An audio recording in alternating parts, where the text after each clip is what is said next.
Yo. Hi then, guys and girls. Nice to see you. Welcome to Saturday Night Live with me, Micks Mowers. How you all doing? Well, give us a thumbs up in the chat if you can hear me and if you can see me. Be much appreciated. Haven't done a live for a little while down in the shed, so I'm just testing the internet out. It seems to be holding okay at the moment, so we'll see how we get on. It might be a bit choppy at first once it just settles down. I'll close a few bits down. So give us a thumbs up if you can hear me and if you can see me. That'd be much appreciated. Mic's turned on, camera's turned on. Mick, your sound is awful, apparently. A little choppy, says so-and-so. We can hear you okay. Yeah, might settle down, mate. I'm sure I'm on the mic here rather than the mic down there. Hello, Mick and everyone. Mick and Mike sounds awful. Okay, let's give it a second. Sounds bad, Mick. Okay. Give a quick little look then, see what we can't do. Audio. Microphone. Yeah, it's not coming through well, is it? So I think it's not actually coming through on the mic.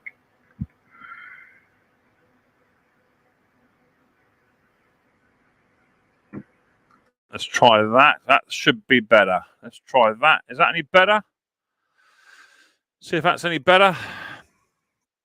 I don't think it was on my mic. I think it was on my laptop.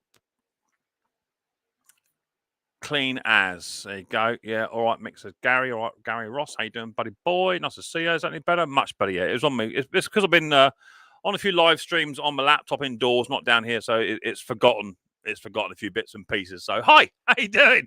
It's Micks Mowers The Mower Man here on a Saturday Night Live, stepping in for the top conker. He's got some kind of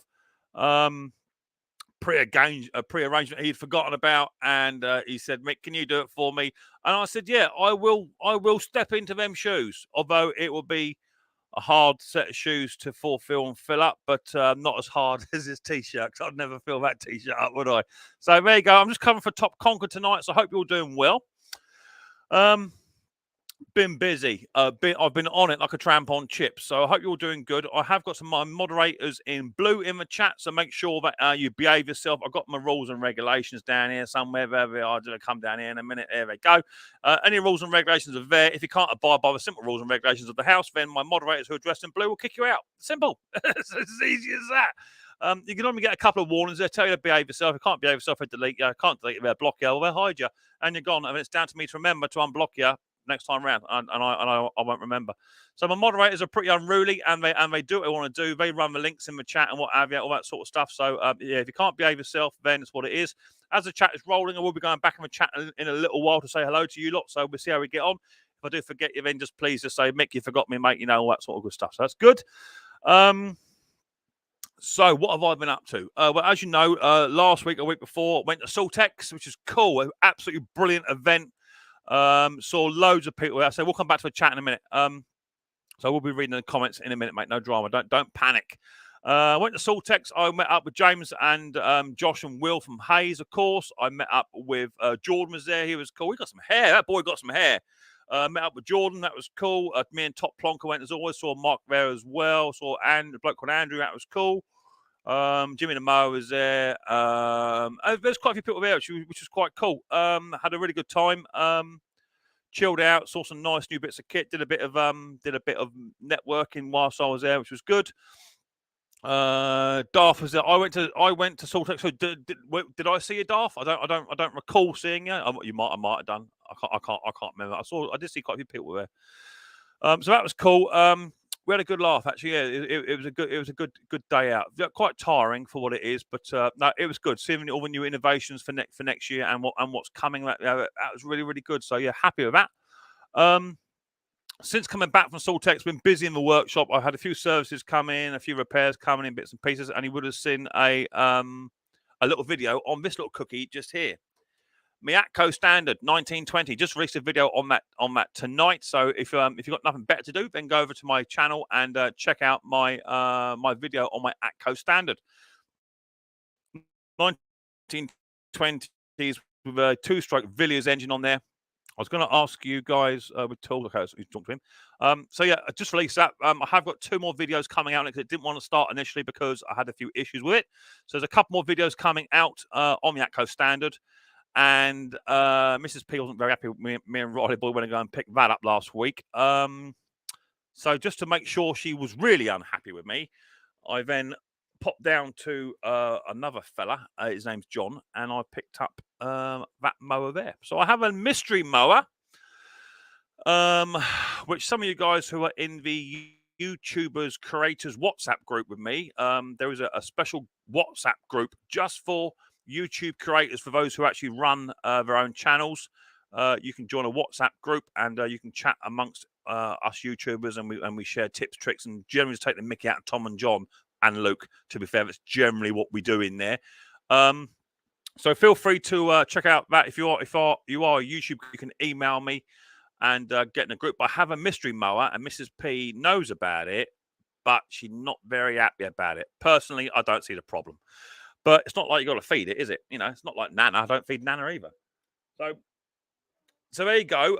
Video released on the Atco Standard 1920s machine. It's a really, really nice bit of kit. However, I am after a grass box for it. I don't have a grass box for it. So if anyone knows where an Atco Standard grass box is, 18-inch, then please get in contact with me via my email address on my About page. You can find it and let us know. So the mystery mower, I may unveil tonight, see how I feel.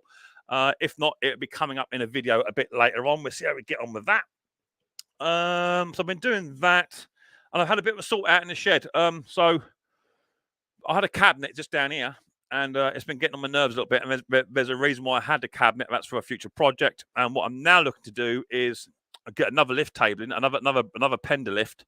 Have one down that end of a store for my bread and butter repairs, servicing, videos, and what have you.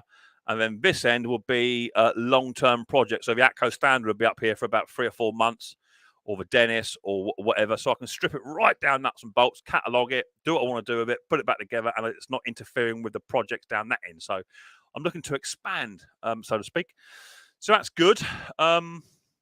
In the chat also, you may find my Micks Mowers and Mower Man merchandise link. I'll just put it out there. There it is there. Feel free for one of my moderators to throw it out. I have absolutely no shame at all. So if you want some Micks Mowers and Mower Man merchandise, caps, t-shirts, hoodies, jogging bottoms, drinks, cups holders, cups, pens, you name it. It's all in there. If you want to Micks Mowers, the Mower Man merchandise for Christmas, you can give your link to your missus or your partner and say, that's what I want. Fill up my stocking with them. You can go and do it. I only make a very, very small percentage on bits and pieces. So feel free to go and check that out. That'd be much appreciated. So that's that. Apart from that, not doing a great deal. Mrs. P's at work tonight. Nana's indoors looking after Riley Boy because he's gone to bed. He doesn't like fireworks, so there is fireworks again tonight. So he's not very happy about that, but he has gone to sleep. So he's all happy and good. So apart from that, let's have a little tiny look at the chat, see what's going on in the chat. I'll go from there. It might jump a little tiny bit. First from the house was Machinery Nation. Cheers, James. I think he's probably gone now.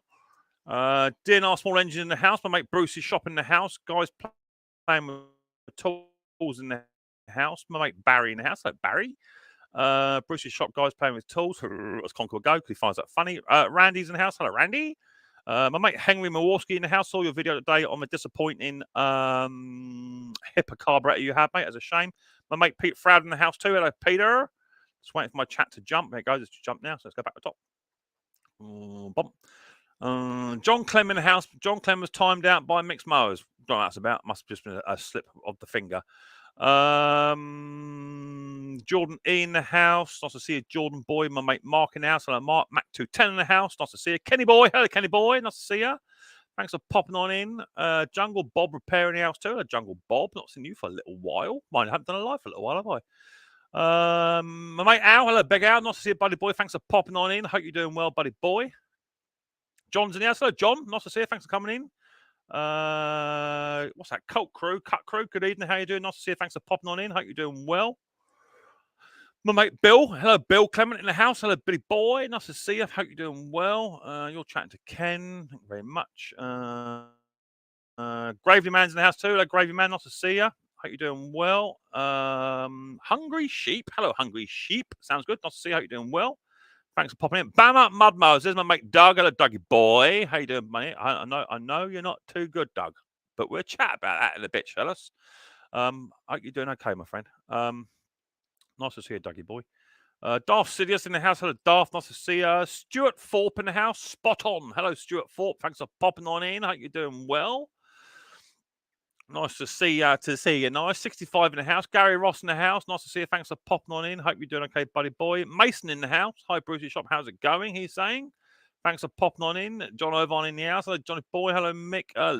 Love your latest acquisition, expecting you to milk it for all it's worth. Yeah, I got to milk it, bruv. Got to milk it. You don't see many videos of it, mate, but it's what you got to do. But it didn't want to start first off, so I had to do a little bit of work on it. So that's what it is. Hello, David in the house. Hello, Mickey says. Nice to see you. Thanks for popping in. Hello, Wayne. Old man Wayne. Hello, mate. Nice to see you. Thanks for popping in. Fellow Canadian there. How you doing? We have a Brucey boy. Jordan E in the house. Gary Ross in the house. Mr. Clem in the house. Oh, no one likes him. Mason in the house. Guys playing with tools. Colin K. Hello, Colin K. Thanks for popping in, mate. Hope you're doing well. Henry Milwaukee, Bruce's shop. We've got a lot of the regulars in the house. Nice to see ya. Pete Frauder, Mac 210, Whiteley's, Gary Ross's. I think we're around the house. So Steph in the house. Hello, Stefan, mate. Thanks for popping in. Hope you're doing well. Good one, John. Yeah, guys playing with tools. David, hello. First time in the chat. I'm from the States in Georgia in the USA. I enjoy watching Mick very much. I've learned lots. Well, thank you very much, David. Thanks for popping in, buddy boy. Thank you very much indeed for a nice comment. It's always nice to get a nice comment, isn't it? I generally get bad ones, so it's always nice to get a nice comment. Normally, to be fair, it's John Clem that's actually giving the old bad comments out. But Bama Mudmo's in there again. My mate Robert in the house. Hello, young man. The Christmas tree coloured Atco mower. Yeah, it is a bit festive. I'll have to chuck some lights on it. Rusted and Roland, how you doing, mate? Nice to see you. Thanks for popping on in. Hope you're doing well. Mr. John Clem is still giving people stick. Bama Mud Mowers. I think we're getting there. Casey in the house. Hello, Case. Nice to see you. Thanks for popping in. Rob Small Engines. Rob, I've got to talk to you, buddy boy, about my mower. Need to have a chat. See what's going on with that, mate. Get that sorted out. I hope you're doing well there, Robbo. Guys playing with tools. John Clem, Casey. Hi, mate. Hi, mate. Found your channel. Really informative fix. I was a bit myself, fairly new to it, but love your work. Thank you, everybody. Boy, much appreciated. Huss is in the house. I'll see you. Hello, everybody in the chat. Nice to see ya. And we're there. Think we're there. Message retracted from Huss. Yep, so we're there. Done. Right. So I think if I missed anyone, just say, hey, Mick, you missed me. And I'll say hi. But I can't spot them all because the chat just jump about a little tiny bit. So just remember, as I say, that my moderator is addressed in blue, and any mucking about it's just not tolerated. They just do not tolerate it. So if you muck about, then you get timed out, and then you'll get deleted, and then you get early bed, innit? So that's what it is. So hopefully, if you all behave yourself, we'll all get on fine. Hi, Mick, you forgot to time me out again. Okay, John, 2 seconds, mate. I can sort that out for you. John Clem, putting time out. Okay, John. Hope it's good for you. So there's John Clem back in timeout again. He loves John Clem loves a little timeout. So so there you go. Hope you're all doing well. And what have you been up to, guys? You've been busy, have you? I'll put the link out. And what I do is hello, Brandon, mate. I'll see you. Thanks for popping in, mate. Hope you're doing well. Boom. Hi, Mick. The 18 standard was produced from 1926 to 33, according to the old Lawnmower Club. Yeah, it definitely was. But there are other that is what the Lawnmower Club say, but there are examples that there are actually before that as well. And I've seen lots of other videos where people are saying they got pretty much the same machine as me with this wider clutch. This one here, this wider clutch, which is the later one. The earlier one is 1920s onwards, but this did actually come in around about 1922 to about 27. I have seen that as well. So, hey, I'm not an expert. This is what I'm going off of information I found as well. So, if I can actually date it, there's actually a date on this flywheel, and if I can actually physically date it, then I can send a date off, and I will know. But lots of people have these ATCO standards, and they say, "Yeah, I got 1926 ATCO standard," and I've asked them where do you date it from, and they say, "Oh, it's about that time." So I don't really know. And the flywheels can be changed, and the engines can be changed, so it's really hard. It's really hard to date them. But thanks for the comment, Ariel, mate. Much appreciated. Much appreciated. Let me put the link out. So the link's going to go out. Copy that. Now, if you want to come up on the panel, you can do, right? But you've got to behave yourself. If you don't behave yourself, I'll just drop you. If I drop you and you can't behave yourself after that, then you'll go. Simple as that, okay? I just tolerate a no mucking about policy. That's all it is to it. You must be fully clothed, must be over 18 years old, no swearing, and all that sort of good stuff. And as I say, can't behave yourself, then you're gone. Why don't you look for shop space? You don't actually have to do it all in your house. Do you know what, Darth? It's easy for me. The reason I do what I do is purely because I am at home. So it's much the same as I've got a Canadian friend of mine. He's getting a bit grey in the old beard now, a bit long in the old tooth. He lives over in sort of Alberta way. I don't like to talk about him behind his back too much. But he's getting a bit long in the tooth now, and he works from home too. And there's a reason for that, because you can just literally pack your stuff away, walk 25 yards, and you're home. It's great. And if you want to have a little beer whilst you're working off camera, you can. And if you want to have lunch, you can have lunch at the same time. So whatever you want to do, you can do that. And the advantage with me being at home is because I work nights, I can get up what time I like, come down bottom of my shed. I haven't got to travel nowhere. And if Riley Boy needs me during my day when he's at school, I can shoot straight off. I haven't got to go anywhere. I haven't got to rent any premises. So that's the reason I do it, mate. It's convenience. It's a convenience thing. Okay, mate. Good vids. Going absolutely brilliant. Fantastic. I just jumped. Cheers, Mark. Much appreciated. Bud Boy, my mate Bill Clement there. Mix mugs and t-shirts. Oh, great. So my mate Mark bought some Micks Mowers merchandise, and he's absolutely chuffed with it. I was expecting Ken to do it. Ken, if you're going to come up here, mate, you're going to need to change that t-shirt. Yeah, you ain't going to come up here with that on. No, it's not happening. See, you lot, right? All you lot down there is a conspiracy theory. No, it don't matter about the Micks Mowers hat, mate. See, you all. Hank, stand up. Hank, put your camera down. Put it down. Put it down. No, the other way, Hank. That's up. Down. Yeah, see, you lot have been conspiring against me. That's what's happening here. You've been emailing each other. Don't think I don't know. Gits. Alan in the house. Hello, Al. Thanks for popping in, mate. Hope you're doing well. My basement is filling up. I've got 60, 70 in the house, which is cool. Good numbers. Casey, make a cool postcard. Yeah, okay, Wayne. Right, that's it. I'm done. Hi, all Suffolk in the house. Hello, Suffolk. Thanks for popping on in. So that's it. That's where we are. Stumpy. Hello, Stump. How you doing, mate? Did you get your sticker, Stump? You did, mate, didn't you? I saw Stumpy also at Salt X2. So let's bring up Ken Small Engines first. Oh, he's gone. Right, get rid of him, then. Let's bring up my mate Bruce, who's got the wrong t-shirt on. Hello, Brucey boy. Can I hear you? Yeah, I'll give you hobby motor. See, there's a standing joke, right? Is your mic turned on, Bruce? No, can't hear you, Bruce. No, you're negative. I can't hear you. No, I can't hear you. Let me bring Bill up. He's annoying. All right, Bill. Hey now. Hey yeah, now. Bill. Yeah, let's put Bill down again. Right, I can hear Bill. I can't hear you, Bruce. No, can't hear you, Bruce. It's as simple as that. Can anyone else hear Bruce? Give a thumbs up. You can hear Bruce. Hello, Mick. Nice to see you, mate. Hope you're doing well. Ada, so you are the gentleman to speak about about me ATCO standard lawnmower box, didn't I? Let's Bruce gonna sort out his order. What are you doing? Bonjour. There you go. Buongiorno, mon capitan. Can you hear me? He's coming.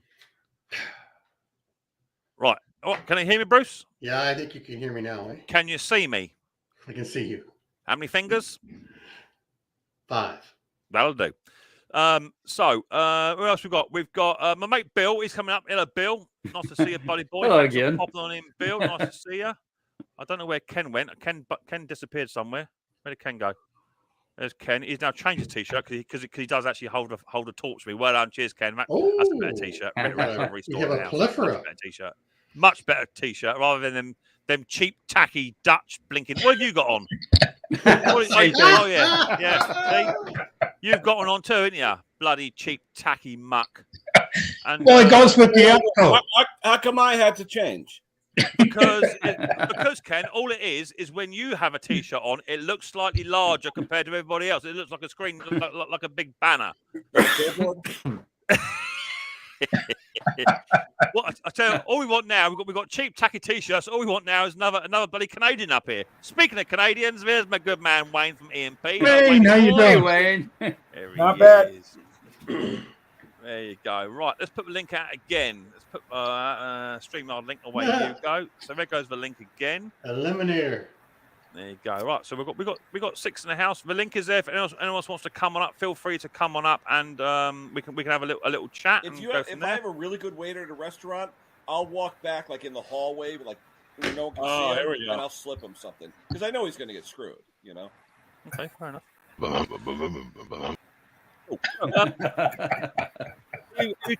Bruce?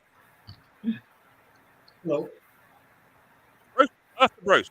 You're breaking up a bit, Nick. Yeah, I thought it might be my system. A little choppy. Yeah. It says it's holding up fine. I tested my mic 3 times. Came on, no mic. To be fair, I've not used mine in weeks. So we'll see. I've just moved it. See if that improves it. It should be okay. Who's that down there? Oh my lord.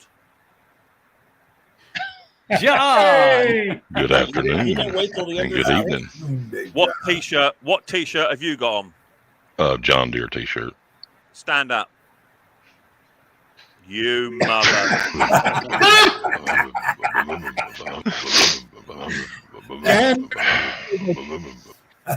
Unbelievable. I tell you something.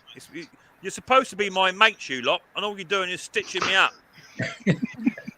And where is Klaus at? Well, funnily enough, Klaus, the man with no backbone, was bottled out tonight. He's been told he's got to go out and do family stuff. So anyway, He got orders. He didn't. Close has to use subtitles. Hey? Close has to use subtitles on his videos. It needs subtitles. Next time I see him, I tell you. Well, he says he can't do it because it doesn't translate from Danish because it's not an actual language. So, hey, how you been doing, Brucey boy? You been good? Or you been bad? Pretty good, yeah. Yep. That's good. What you been up to? Snowblower hell. I thought you weren't working on them no more. That's what you said last week when I see you. I know. And then we got the big blizzard and 12 inches of snow, and 5 of them showed up. Nicely spaced every second day or so. They showed up, and that was all right. Although I bumped a rib and I had to go to the doctor to make sure I was alive. See that. Yeah, I was still fascinated at the idea of blowing snow with a handheld blower. Oh, with a leaf blower. Yeah, a leaf blower. It's like you got to get out more. You got to get out more, buddy. You got to get out more, buddy. Well, it's good when it's fluffy. It snows every odd decade. Snow is dry and fluffy, that's fine. But if it's wet and squishy, out here on the prairies, it's dry and fluffy most of the time. But as soon as you get more than 2 or 3 inches, then you can't blow it. It just goes in the air and fluffs back down. Yeah. I'm just in the background, gents. Just clearing some stuff up in the background here whilst I'm getting some static on the fact that I should rebuild that worn out leaf blower of mine. I want to see that, Bruce. The BG. Oh man, every seal leaks on it, and it's got 70 pounds. 70 compression. All of a sudden? No, I just think the problem's built up to the point where it would hardly run. It was starting to groan this fall. Yeah. When I use it for an extended period of time. Yep. But I was pretty happy. I didn't use your Mighty Vac to pressure up the crankcase. You didn't need it for that, right? Yeah, I just put the drill on her and it pressured itself up. And I had a question though, Bruce. When you were doing the drill, you're like, I mean, what was the problem with that? Yeah, that was the compression pushing back. Really? Because it was shaking the hell out of you. I know. Well, and I also used a cordless drill. I should have used my electric drill that has a bit more torque. Yeah, but you said you had the exhaust shut off on that. I thought maybe you had the bring it up in a slight offset where the bit was going up and down or something. I had the exhaust blocked. Yeah, that'd bring it up a little bit. It will, yeah. But tell us about your fall. What? What was that? Tell us what?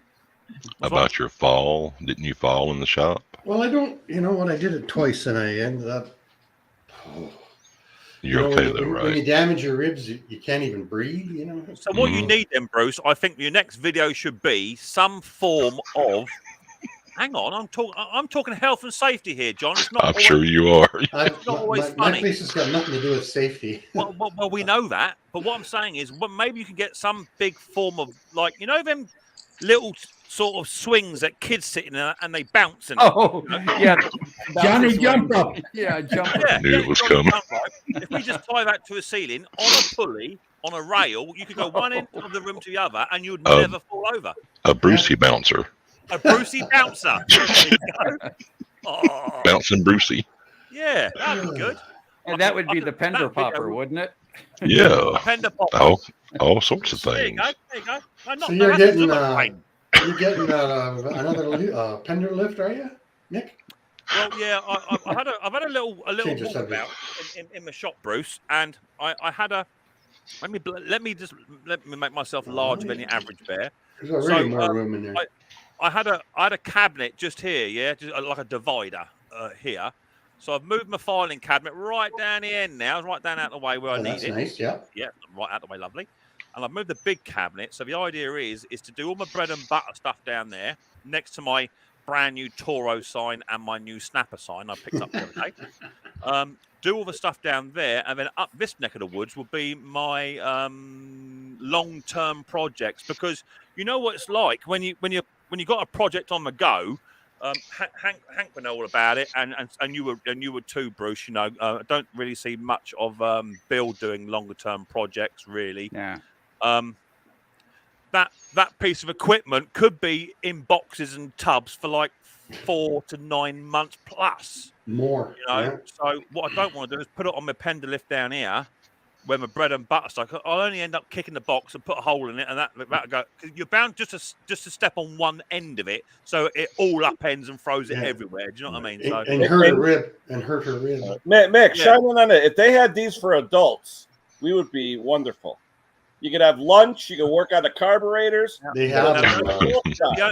Now, the only problem with that, as far as I could see, is two problems. One is Luke's Laura wouldn't be able to touch the ground. Yeah, that's she'll a definite. And there's no way on God's earth John would be able to get his fat ass in there. So we'd have to adjust those to make them better. I think personally, what we need time him out at. We need somebody up here that's got a cool, level head, can think positively, and give their voice of reason. We're screwed then. Subject. You're gonna have to start. You're gonna have to start a different stream. No, we got Wayne. We got Wayne there. No, Yeah. I'm afraid to say it's another bloody Canadian. Please welcome Steve-O, Small Engines, to the stream. Hey, Steve. Oh, Hey, Steve. One, When are you getting that guy up here? 2, 3. You have Mick. You have 3 Canadians on here now. You're going to lose subscribers like crazy. Yeah. 3 Canadians, 3 Americans, and Mick. Drop off 75%. To be fair, I'm trying to get the hobby motors together as well. In fact, I might put the hobby motors up here out of the way because they're getting on my nerves as well. So I'll come down the bottom here. I do. That's a bit better. So, projects is always hard. It's always a hard thing to do and manage because there's so much you need to do, and at different time scales, you can be painting and doing stuff up, and you've got to hang bits everywhere like a bloody wind chime and out smacking your head on a cast iron bloody roller and all that. It's a hard thing to do. So I thought if I just literally have it in 2 separate bits, so I can have a separate room here, just for my long-term stuff. That way I can do it at my leisure. So when the servicing and repair goes a little bit quiet, I'll just jump over here and just carry on from where I left off. So I'll be happy with that. So, Mick, I saw. Yes, Bill. I saw one thing missing in your shop, though. Don't tell me. A sense of humor. A worker. Oh no, you got lots of that. You got 2 drawers full of that. No, a refrigerator. What was that for? What? Coca-Cola. Well, soda for me, beer for Steve. Yeah. I just got up into the house. It's 5 seconds away, Bill. It ain't far. I just go upstairs for He just has Riley Boy bring him one. Bill, but you are slightly older age, so I know that you don't like taking exercise, but by taking exercise, we'll keep you mobile. If you just ask Hank knows all about doing exercise. He does not do a blinking stitch and doesn't move out of that chair for the first half of the year. You say, he lifts weights all day, right? I had to walk all the way from my lazy boy into the office so I could talk to you guys. It's funny. It's funny you say that, actually, Bruce, because Hank hasn't got a lazy boy. Hank has got what's called a bone idle boy. Literally, it doesn't move at all. It don't move. Nice chair, by the way, Hank. Yeah, you picture Henry on vacation and him being in the islands, but still in that blue chair. Yep. It's a bloody green screen. Hey, Kenny, what Well, was he's on that? the pension, so his wife, when he goes, his wife's got to put his hand on the string so he can wave to the pension guy. Yeah. Is it an antennable? What's up? Is it an antennable? What do you mean? What's that? Little thing you stick on top of your antenna on your truck? No, it's a shithead. Yeah, I thought drill a hole in the bottom of that and stick it on your antenna on your truck. That'd be hilarious. In fact, you could just pass that round to everybody who's got a hobby motor T-shirt on. To be fair, Steve, Huh? vehicles don't have antennas anymore. Yeah, I know they're this tall. They're in the windshield. Hey, mine has an antenna. Steve just got owned by a bloke 30 years older than him. How bad is that? He's like, Steve, why don't you buy a new truck for crying out loud? Mick, nobody's 30 years older than Steve. You know what? Nobody. My pickup truck's going to turn 25 this February. Well, But you have an And I'm gonna do a party in about 2 weeks. Yeah, That's pretty. 100 years old, baby. I'm gonna do a party in 2 weeks. It's gonna be a fake party, but I'll have it scheduled for February 28th when I'm in Mexico. And Mrs. P and I are gonna be partying. There's gonna be balloons, and Frank is gonna learn how to talk. And yeah, So In your case, you're going to party like it's 1949, right? yeah. So I take it when you say you're having a 56. party, I'm taking you're sending invites out then, are you, Bruce? You bet. I look forward to that. As long as Wayne ain't going. I'm gonna invite all my. I'm gonna invite all my friend. Yeah, well, Oh, your friend. I just don't want Wayne to go because I've seen him eat one of them burgers off of the old Butcher's channel. The old Butcher channel he's got with his mate. Have you seen? I mean, to be fair, I thought Wayne was going to miss all his fingers. I thought he'll end up like that with no fingers left. You know what I mean, Wayne? Wayne, you can tuck it away, can't you? You can tuck it away. Oh yeah, we like it. Yeah. Good. So, what are you up to, Hank? Have you been up to much, buddy boy? Blowing leaves every day. Every day blowing leaves. Yeah. To be fair, Hank, I've heard this story nearly every day for the past week and a half. It doesn't change. Well, Okay, so let me rephrase it. Have you done anything new this week? no. Okay, moving on. Kenny, how are you doing, mate? Good. Blowing leaves. If I get down to the next row and someone says blowing bloody snow, I'm going home. Oh, hey. That's Bruce. Yeah. So where were you today, Ken? Were you around? Bruce. Where's Bruce? Have you still got Bruce? Whoa. Bruce is out of leaves. Hey, Did you guys get a chance to see that? Oh yeah. it's like my yard. Uh-oh. Oh, see, you need to get a Brucey bouncer. That was for Bill because there's a guy blowing snow with a leaf blower. You should get a Brucey bouncer. Hey, Bruce, you should brush yourself off when you come in. You still got some snow on your face there. I tell you something. There's no mirrors in your house, is there? Hey? Looks the same. Looks the same. You get older, there's less pepper and more salt. It must be. Oh, where's yours gone? Yeah, it appears most of us have this condition. Yeah, I know what you're saying. Yeah. And they wonder why I shave every day. Of course, apart from Bill, who we all know colors his hair, so that's a completely different thing. No, Bill can't grow facial hair. And John still got that dye going there. Oh no, he's not. Look at that. He's got some white down there. Look at I got plenty. Don't worry, plenty. And I don't want to look down there. If my hair grows out on the side of my heads, head. Excuse me. Good. It's pretty Oh, great. no, somebody record that. You can use that. When No. the hair grows out on the side of my heads. Okay, moving right along here. Well, I mean, before we decide to move right along, John. Oh, crap. If we're There we go. if we're gonna discuss, I was waiting. if we're gonna discuss, I'm re-deactivating my Facebook. Which picture is if it? we're gonna discuss hair, then maybe go. John, we need to have a word. So John made the mistake this week of friending me on Facebook. So the first thing I done was go through. Downloaded every photo on the damn page. Yeah, go through as many as I possibly could. But Quit it. Who's Quit. that? That's Hey, who's that? awesome. Word Clark? Who's that? Well, it gets worse.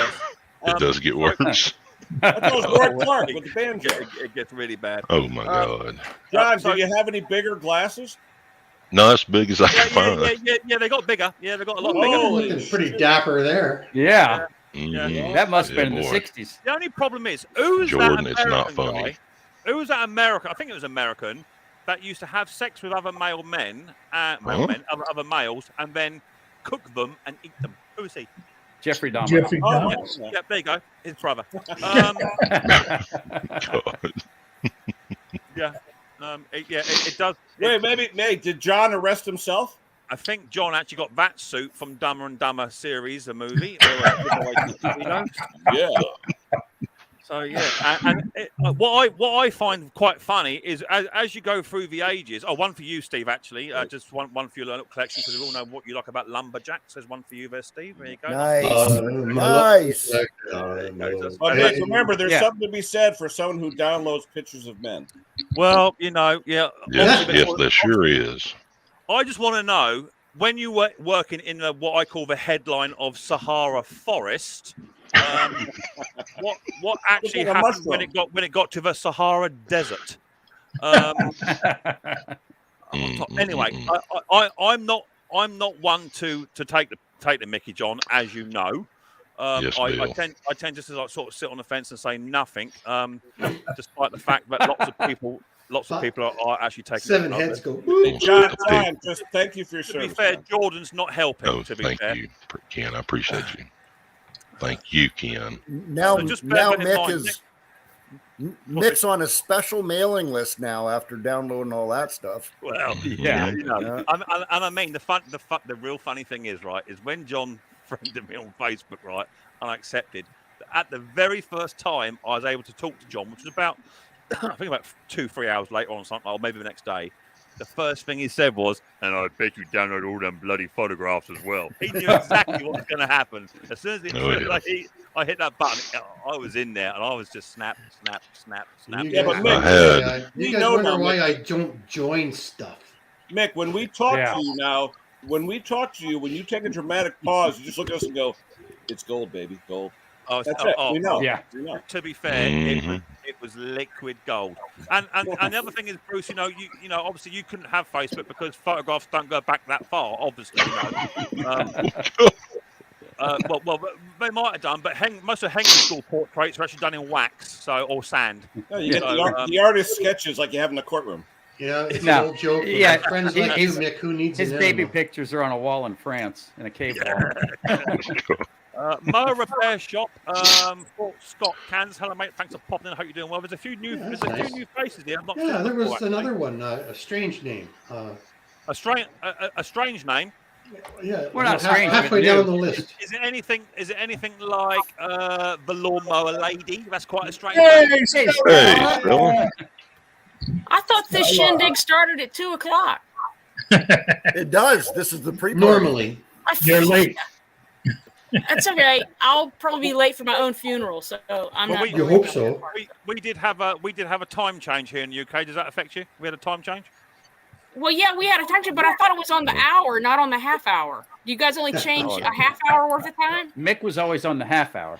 Well, we have a province in Canada that switches their time on the half hour. With a half hour. Like I'm supposed to remember that. Come on now. Hey, Nick, I found the yearbook photo for Hank. Hey. Oh, here we go. Where are we? No. To be fair, Ken, that can't be Hank. He's standing up. That can't be Hank.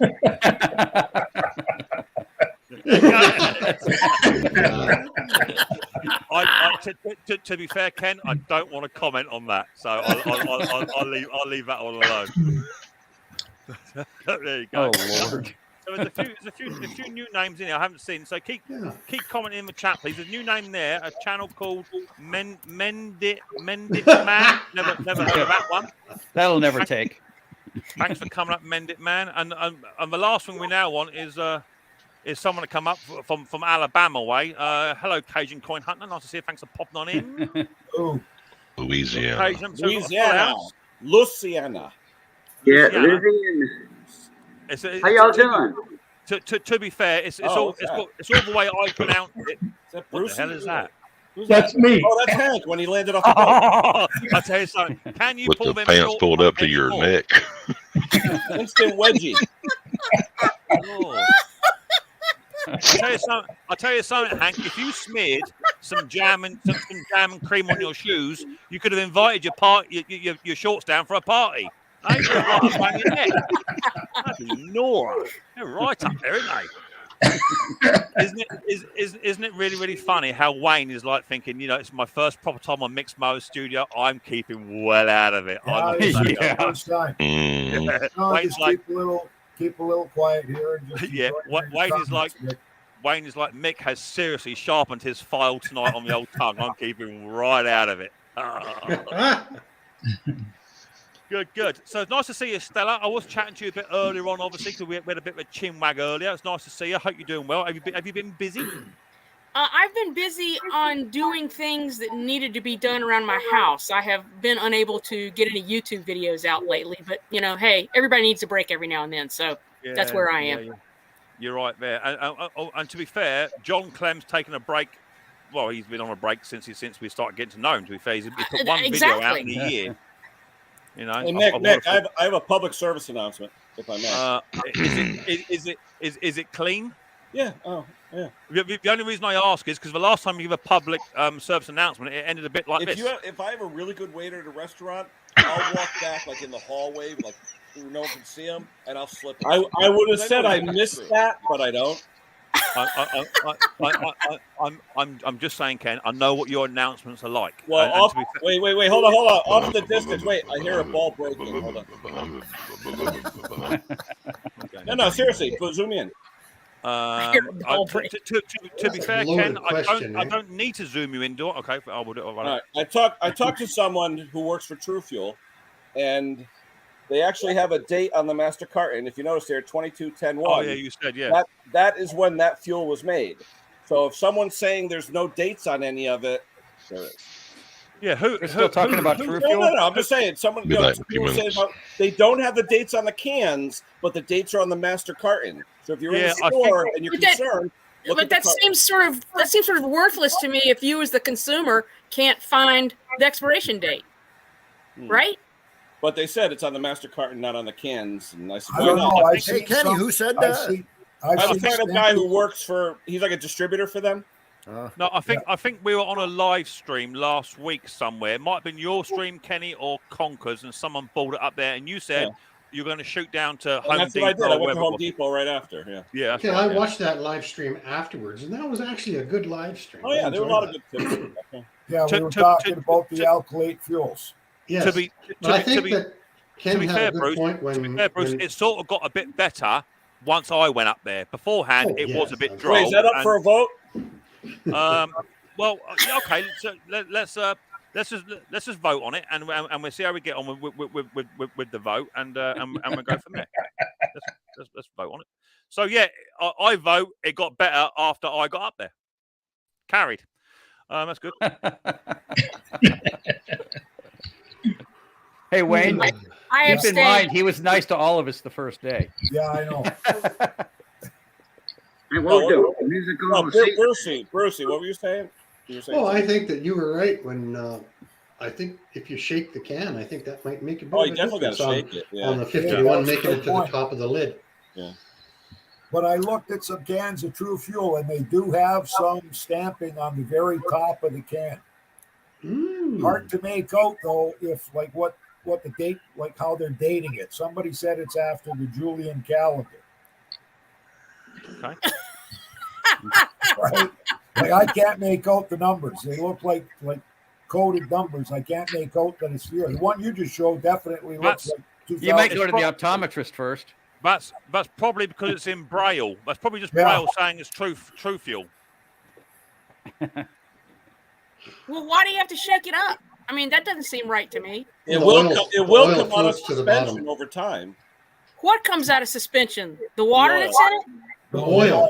We're talking about a two-stroke mix. Oh, I'm sorry. Yes. Changes the things. Stella, wake up. I wasn't on that. I didn't see that. I don't you're know. up to speed now. You got it. Thank you. Cheers. Stella's got a refrigerator in her garage. Yeah. It started with Chicanic's video on her leaf blower burning like pure white hot on the plug with True Fuel. Oh yeah, I saw that video. Yeah. So we had some discussion, and I think Ken brought up a good point. Maybe you got to shake it to get the oil back in suspension. I don't know. Depends on the oil that you use. I literally know a guy who kept his two-stroke for like a year and a half, poured it in, and scored the cylinder. And I said to him, "Did you shake it up?" And he didn't. Yeah. Mm-hmm. Yeah. The oil settled. Yeah. I always shake my machines. That too. Yeah, if it's full. Yeah. I know a guy who blew up a beautiful steel chainsaw by just taking his 5-gallon thing of 50 to 1, not shaking it, and pouring it in, and then he smoked it. Yeah. Yep. It happens. In other words, shake your cans. Shake your booty. Yeah. I knew that it'd translate different in every language. I got it. You can't unsee that. Not you, Stella. I was thinking the rest of these goofs. Yeah. Personally, I'm thinking of someone standing on their driveway shaking their cans is not an image I want in my head at the moment. Yeah. There we go. That's roughly the image I have at the moment, Ken. If I remember correctly, Micks Mowers did that one time on his live stream about 8 months ago. Could be. Oh wait, no, it was before Conqueror took over. Before he replaced Mick. It was about a year ago, I think. Got to run, gang. Jake needs parts. Oh, only the old man can find them, I guess. But Mick was shaking. Okay, Wayne, you can go somewhere. You can go somewhere and nothing really changes. But if Jake leaves, nothing gets fixed. It should say crack kills. Kenny, you're a bad man. Love you, baby. Love you. Yeah, I hear that. And if nobody calls John out on that little background image, I've got to. Say again. I say if nobody calls John out on his little size doesn't matter image, I've got to. Well, that's what he did. That's what he just keeps telling himself, right? Well, I think that's what his wife tells him. Yeah. She's being polite. Yeah, she loves him. And she's lying. You guys are mean. No, my wife says whoa, Stella. You were shaking your head before that, Stella. No, that may not be a small impression. Stella, when your wife says she wants 12 inches, say, let's do it again. That's right. It's not that we're being mean, Stella. I mean, to be fair, John's not here to defend himself, so we have the right to take the mickey out. Fair of game. You know what I mean? Fair game. Did he time himself out? No, apparently, my new mouse has an issue with the word John Clem. It just radars in on him and knocks him straight out. It's beyond my control. I can't help it. But, right, the link is out there for. We got room for someone else to come on up now. Before we carry on, I do have a little bit of news. We do have a fellow YouTuber. He may have gone. I haven't seen him in the chat for a little while, but for some of you that don't know, there's a channel used to be called Bama Mud Mowers. I think it's now called Bama Mowers Garage or something like that now.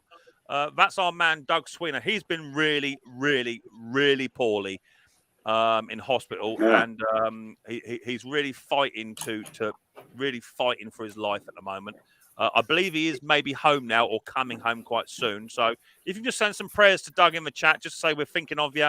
And if someone can please run Bama Mudmo's link and go over there in his chat and just send a little comment, that'd be nice, just to give him a little pep up from his small engine community, because we are a family effectively. You know, we all try and get along with each other and try and help each other out with spare parts and bits and pieces and advice, despite the fact Ken pretty much knows it all anyway and can't take advice. But if we can just send a little bit of support towards Doug over at Bama Mud Mowers, that'd be cool. I know he does listen, so he wasn't here earlier on, but he has since probably fallen asleep or has gone to go and eat something. So just send some love over there. That'd be much appreciated. YouTube administrator, what? Yo and Doug, get well soon, bro. From a YouTube administrator. Thank you very much indeedly, doodly. Let's just check that's an authentic. That's not an authentic administrator, because that is not a. I can add your take your way. So you actually are a fake channel, my friend. So you can go. You're not a YouTube administrator, because if you were a YouTube administrator, then I couldn't do that. You see, that's why I know you're a fake channel. Despite the fact you are sending support, you're a fake channel. So try that again. So yeah, that's that. So Steve, what have you been up to, mate? Not seen you since about 1919. So what have you been up to, mate? You've been busy putting stuff out. I noticed you put me a little shout out the other day in your what was that you were working on, Steve? A little snow blower something? I can't remember what the engine was on that. Bruce, do you remember what type of engine that was? I dare you. I dare you. See it. I did see it. I dare you. I dare you. Not falling. Hey, Mick, I'm not falling for that 7 times. Oh, if it's Canadian and a snowblower, it's got to be a Tecumseh engine. That's right. There you go. Sucker. You use the T word. I see you put that. Ken, it's not helping, is it? So is it snowblowers come around to snowblower season for you, Steve? Is it? Not really, no. Not like Brewska has, you know. Hey, Wayne, do you got snow? Wayne's gone. No, they're in t-shirt weather down there. Oh. Yes, it's like 80 degrees right now or something like that. 72. Yeah, I have to take advantage when I have a snowblower, and I got to use that for a video because I hardly ever see snowblowers. You know what, though? Actually, my snowblower videos get about 40% of the views of a lawnmower engine, because the further south you go, people don't even care about snow. They don't even click on the video, right? Bruce, where you're at, everybody is further south. Well, there's Edmonton. That's a good point. I mean, there's like 9 Eskimos, then Bruce, then the rest. On the way to the North Pole, Edmonton is the only major city north of me. For those of you who don't know Canadian geography, that's like way north. There are polar bears more than people. And unfortunately, I was born in Edmonton. Yeah, my wife was raised in Thompson, Manitoba, which is only 3 hours from Churchill. So, without buttoning, Mick's got a comment there, and he says, "Okay, so what is the best mix to use for 2 strokes?" And he then follows it up with, "Come on, guys, big thanks. Does everyone use 50-1? Come on, guys. No." Please let us know and why. So I do know some people that do run 50-1. I use 50-1 in my Steels and my Husqvarnas new. Yeah, 100%. So, and then the older the machines get, I rich it up a little bit to 40-1. And then on my antique 1968 Homelite, I'll go down to 35 to 30-1 on new type oil. Yeah, 100%. So what do you think, Stella? Should you run everything on 50-1 as a happy medium, or should you not? I run all my stuff on 45-1. Yeah, when I test stuff out, because, you know, my normal advice is to read the instruction manual and follow what the manufacturer says. But again, if you're looking at an instruction manual from back in the 70s or 60s, oil was very different back then. So there's much better oils today. Or the 1920s. Yeah, absolutely. No, you're absolutely right. So that little puppy there, that is actually designed to run on 16-1 Castrol X. Don't laugh, Bruce. No, that's 16 parts oil and 1 part gas. Yeah, 16-1 on Castrol X engine oil. That's what it originally ran on as per the specification. But they do say you can run them at 25-1 on modern 2-stroke fuel oils. Right. But I actually run my other vintage machine, which is a lot smaller than that. My little Kickstart. That's supposed to run at 25 to 1. I actually run that 40 to 1, and it's very, very happy on 40 to 1. Yeah, that's only like 4%, 6% is the 16 to 1, whatever that is. Which that was pretty typical back then. Just pull the plug when you've done it for an hour and see. We have a old outboard at the shop. Right there, under the cover, or right on it says, mix 1 quart 30-weight oil to 6 gallons of gas. Yeah. And that's what it says on the That's outboard. 24 to 1. What about you, Bill? Because obviously the majority of stuff that you repair two-stroke wise in your garage generally is just junk. So hey now.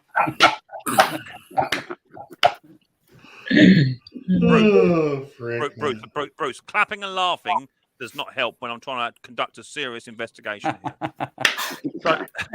So obviously you run the top end machines like Ryobi. Is it Ryobi? What Ryobi? Wyoming. Yeah. So you run a lot of I like the Ryobi machines. Yeah. So I take it you're running generally 40 to 1 on that sort of stuff, are you? Well, I stick with whatever the little label on the tank says. It's most of those run 40 to 1.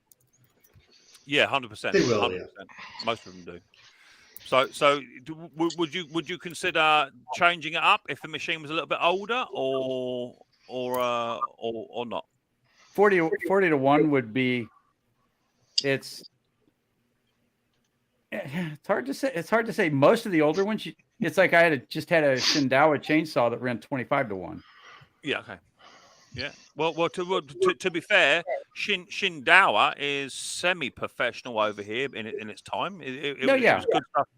Good stuff on level par with the Komatsu stuff and the Takana stuff, bits and pieces like that. So it was like a semi-pro. What about if you were to put a brand spanking new piston in a Wyoming mower, Wyoming strimmer?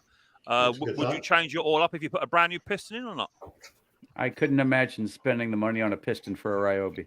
See, that's what I'm saying when all you do is repair junk. No. Now, keep in mind, I like the Ryobi because I'm partial to having like 2 bearings on the crank instead of 1. So I don't always like the lower end ones, like the steels. Yeah, when I say Wyoming, I just don't want to say Ryobi. That's all it is. I know. But yeah, the dual bearing crank makes the crank run more level, and you usually don't have to replace a piston if you take care of it. So who knows? Stella, how do you mix 45 to 1 mix? Can you please show us? This little jewel right here, it has imperial measurements, and then also rest of the world. And there's 40 to 1, 50 to 1. Hey, I get it. And I just put the oil halfway in between. Yeah. And come on, it's like such a small amount. I mean, really now. That could be, does that include what's stuck in the bottom of that's probably that 0.5% right there that gets stuck in there from suction or vacuum or whatever you call that stuff. Yeah. So what I will say to you is, Mick, is what I do, and lots of people have done videos on how to mix 2-stroke and what have you. I just download an app on my phone. Download an app. Yeah. And you can convert it from milliliters to liters and whatever. So if you're in America, China, wherever you are, you can download it. You just punch in the information. So I generally, as my very good old friend Hank demonstrated just last week in one of his videos, he now mixes. That's not me. No, that's Hank.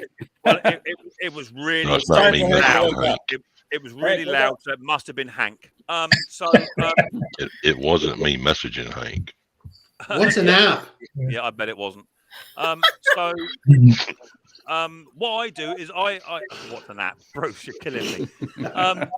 So what I do is I download a 2-stroke mixing fuel app, and you can punch in 1/2 liter, 1/4 liter, whatever you want at that 2-stroke mix, whatever you want, and it'll tell you exactly what you want to do.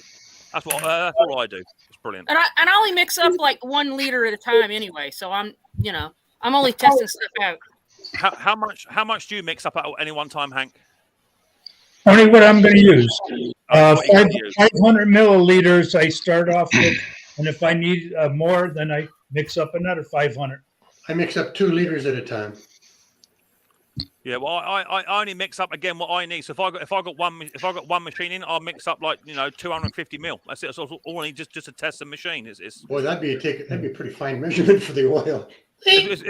But literally with those little tiny syringes, you can get exactly that. And if you don't want to waste, because fuel's expensive now. I think I have one of those on my wish list. Bruce, you have absolutely no shame whatsoever, do you? Oh no, yeah. Well, one person. No, I 2 people have bought me things off my wish list. It's not Nick enough. did, it's not enough. And Al McLean. I had to sit through a video.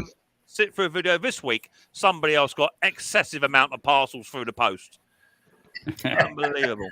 Lawnmower detective. He's my man. Bruce. Yeah. Hey Bruce, how does it feel to be the only person on earth that Mick ever called out for a wish list?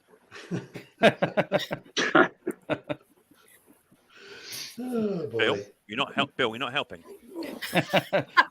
Who wanted to help? Yeah. I mix 1 quart at a time, and I do 40 to 1 most always. It's 1 quart of gas. I use 0.08 ounce of 2-stroke. Now that's if I'm not buying True Fuel. If I run out of True Fuel, I mix my own, and I do 1 quart at a time because that's just for testing engines and stuff like that. That's all I'm doing. And I'll empty the rest in my weed eater, so I'll have gas, and I never let it go stale. Never over a week. I have gas and it's always stale. Oh, yeah, well, now tell us something we don't know. Speaking of, I'll be back in about 5 minutes. Lunch. Lunch. He said lunch. Bruce is off for lunch. So John, what have you been up to, mate? Obviously, you don't do a lot of YouTube channels, but I do know that you do a lot of work in your community, helping guys out with their machines and bits and pieces, and trying to correct all the wrongs that you've done in your life, which is Yes. fantastic. So I'll be working the rest of my life to do that. Yeah, I hear that. Well, judging by some of them photographs, I could agree. So what have you been up to? You been up to much? No, still trying to get my mom's house in order. Me and Lisa have been over there pretty much every day working on it. It's a big job. Yeah, it is. Lisa, that's your daughter, right?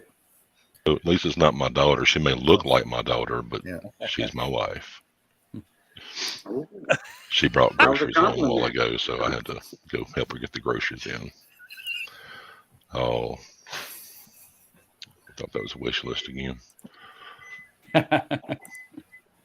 But yes, I have a snapper 0-turn deck. Brought to me 3 days. Why am I flashing? Nope. Why are you up? Am I flashing to y'all? No. It's very hard to tell because you're not in high definition, so it looks very grainy anyway. That's the 70s catching up with you again, John. Hey, Meg, zoom me in real quick. Where are you? You're over here. Make him big is what he's saying. Yesterday was Veterans Day. I bought this guy breakfast at the diner. I just want to say thank you for all the veterans out there, past and present. Thank you for all you did. Yeah, thank you. Yeah, thank you to our veterans. Cheers. Oh, sorry, Hank. No, Hank, it didn't mean to go there. It didn't mean to go there. It did it by itself. Did it all by itself. It's that new mouse. Yeah. Yeah, so we had our Arms Day yesterday, of course, 11th. So we had ours yesterday, and there's a couple of guys today actually in the local shops collecting poppies and what have you. Yeah, you have Poppy Day, right? Is it called Poppy Day over there? Yeah, it's a Poppy Day. Yeah, Peace Poppy. Yeah, so it's the same thing. Mick, please put a link for that. So if you just go onto your app store, Google Play Store, whatever sort of phone you've got, go onto your app store and just type in 2-stroke app or 2-stroke fuel, 2-stroke mixing app. It'll come up. And you'll find the one that works for you. They change all the time. Who's that down there? Randy, come on, Randy. I see you, mate. I'll become Randy. Hey, Randy. Hey, guys. Hey, everybody. Hey, Randy. Hey, Randy. How you doing, Randy? I'm doing pretty good. Doing pretty good.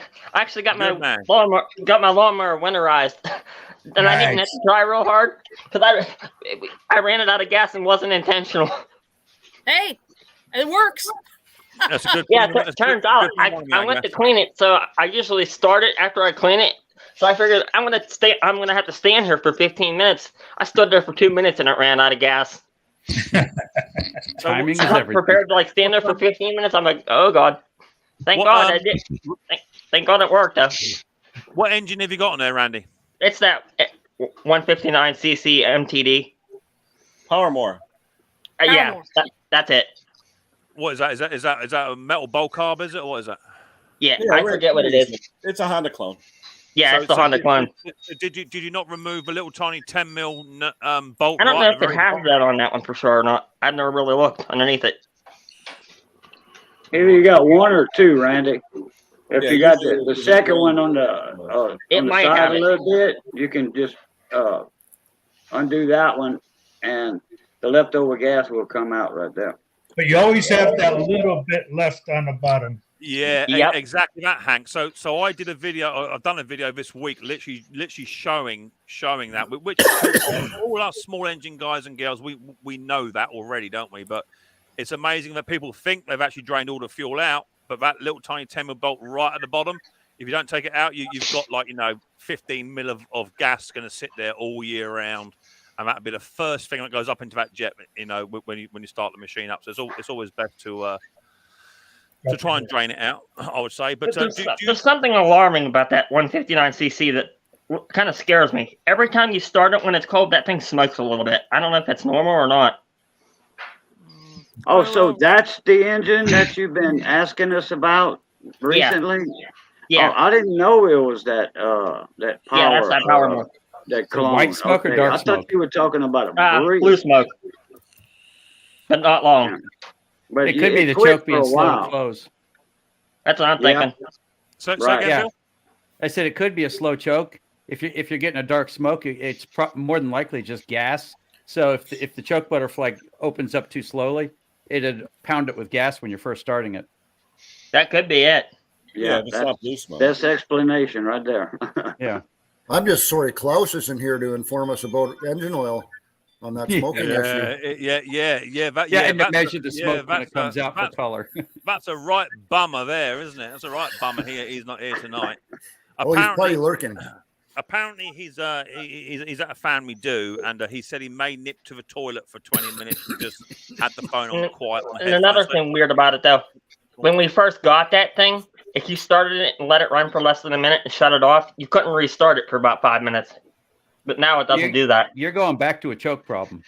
Yeah. It probably wouldn't hurt to at least WD-40 it and see if it's sticking a little bit.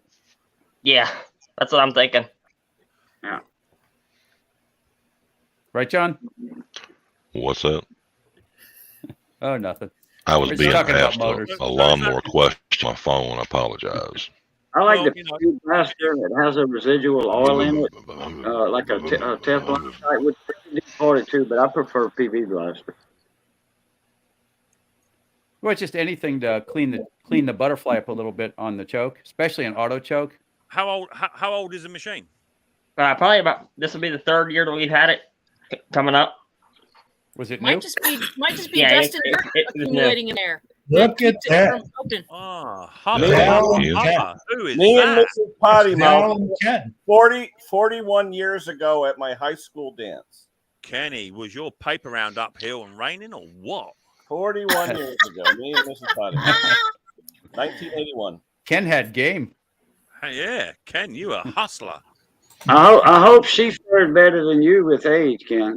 Well, you get to see her whenever she comes home. Oh, and while I'm on here, Mick, I'll give you a little bit of history on something. That red fan that I showed in Ken's stream that one day. Oh yeah. That actually, I bought that at Hobby Lobby. That's actually just a decoration. Okay. That's all that is. I will say it's not as nice as my red fan. Watch your face. Don't pull a Haney. Just saying. I've got a red fan too. Yeah. But my one will take your arm off if you put your hand in there. There's no yeah, luckily mine didn't do that. Luckily mine just used the ductwork. Can you stick your head in there, Mick? Say again, John. Can you stick your head? That's what I thought you said. Oh, Bruce is eating. Yeah. Bruce is covertly eating. He's trying to chew without. Mm-hmm. But you just made me think about Mini Groot. And it's not a peanut butter and jam. Sorry, Bill. It's not a peanut butter and jam sandwich. It's roast beef, horseradish, and mustard. My God, how the other half live? Oh yeah. All I have is beans and rice. Talk about how you pensioners live. Wait, you get beans with your rice? Sometimes. I still get a kick out of your one stream when we were talking about the red thing. You said throw a little bit of turd up in there, go with the cat. Yeah. And then Simone said about the cat. So, Bruce, are you still making your lunch by yourself like a chump? Have you lost your waitress service? Yes. Well, if you've lost your waitress, you shouldn't be giving tips out. If I have a really good waiter at a restaurant, I'll walk back like in the hallway, like no one can see him, and I'll slip him something because I know he's going to get screwed. It's funny how that just never gets old. That beer looks good still. I'm going to text you something. Look for it. Say again, Kenny. I'm going to text you something. Look for it. No, I'm not. I'm not opening any images because trust me, now and again I get the odd Instagram one come through and it's bad. You haven't seen bad yet. And normally it involves a fruit or vegetable or both. And I look at that sort of stuff. Oh Lord, here we go again. Yeah. How's your 13 microfarad? That's kind of low, but that's an odd one. How's your woolly jumper? Says James to John. John, how's your woolly jumper? John, please try and play and watch on the stream at least. Well, I'm sorry, my phone won't stop going off. I apologize. He's looking up bikini girls on his phone. We're distracting him. Yeah. Adam wants to know. This one might be for you, Kenny. Anyone wants to know where I can get a 13250 volt capacitor for a generator? Now I know that you're in with your generator buddies. Online is what I would say. Best place, Kenny? Yeah, but he wants UK though. I don't know what you guys use. What's your top UK parts supplier for electronics? Yeah, they run 250 volts all the time. Yeah, I mean we use Newark Electronics and Allied. And that's all American stuff. I don't know what you guys use in the UK, but keep in mind you can just get different voltage too. You know what I mean? You don't have to have that exact voltage. You can go higher on the voltage. You can't go lower. To be fair, if you just punch that information into Google, something will come up. Chances are it's coming from China anyway. Chances are. But beware though, there's guys on eBay that know if you have like a McCulloch or a Coleman that says, "Oh, you got to use this capacitor." They bought them all up and have them for like $80, where you can get them for like 12. So you got to watch. I told him to try DigiKey. They have. Does DigiKey do UK? Yeah, that's worldwide. Yeah, worldwide. DigiKey we use too. Yeah. Yep. How many times do you guys get? How many times? It's like with the air conditioning and stuff, Ken. Them condenser fan motors. They always say if you're replacing them, always make sure your specs are close. Yeah. Well, you got to remember too, hey Randy. You got to remember. There's a big difference between a startup capacitor and a run capacitor. Exactly. Yeah, some of them actually are both. Yeah, but they'll buy starter capacitors, put it on a generator, and it only lasts 5 minutes. So you gotta watch. Who's that? Sound like an office phone. Whose phone was that?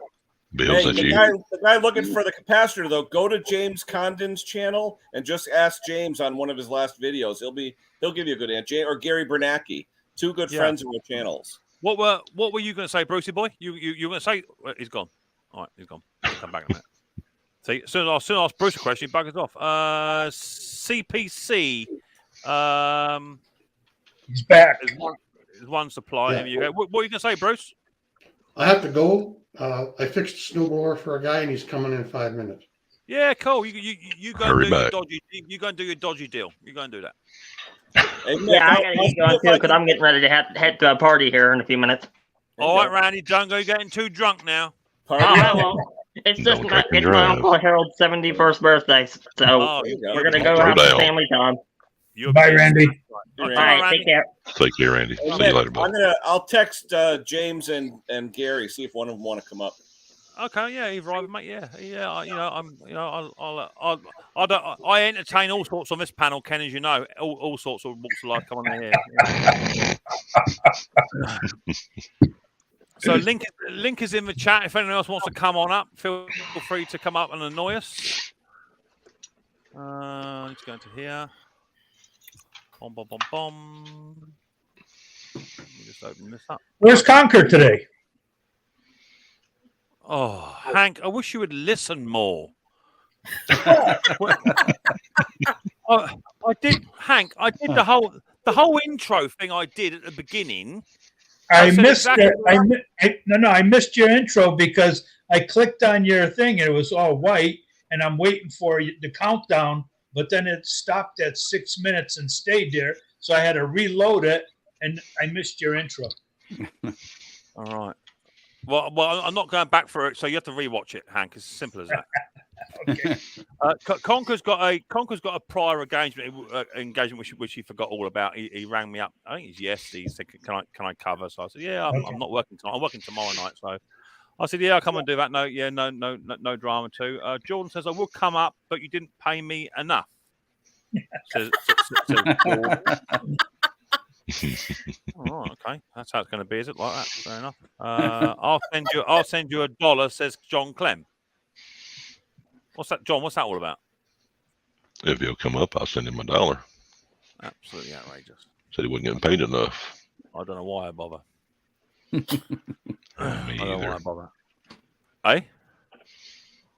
Do what? Do what? Say what now?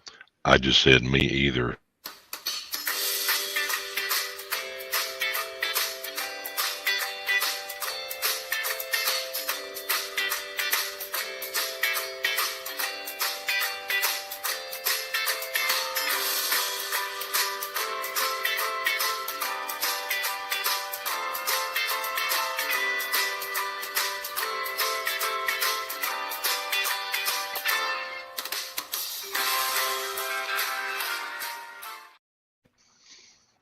I was dancing.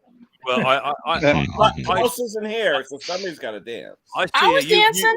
Yeah, I see you. You two are both busy shaking it and working it down there.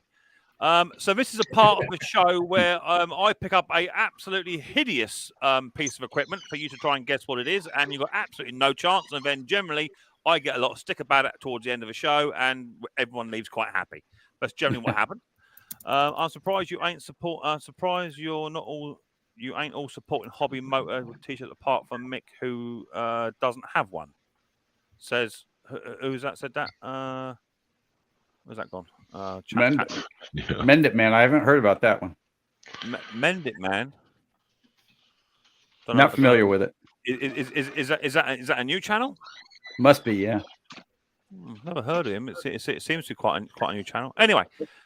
This is part of the show where we can try and guess an object, and if you guess the object, then you could win something. You want something, but we'll see how we get on.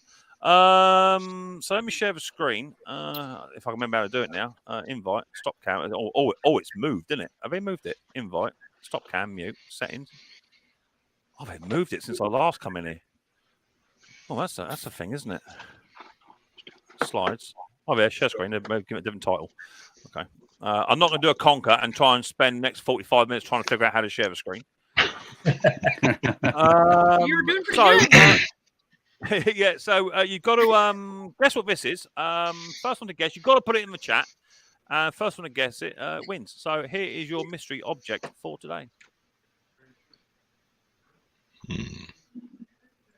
And it might help if I can't even spin it now. What's up with that? God, they've changed a lot of stuff here. Go. Oh, now I'm stuffed. I can't get out of full screen. They've moved stuff. Henry, looking at those screws, you're going to be the only one old enough to know this. Staple removing tool. That's what that is. Where is the resize? No, that ain't it. Oh my lord, that's done me. Oh, there you go.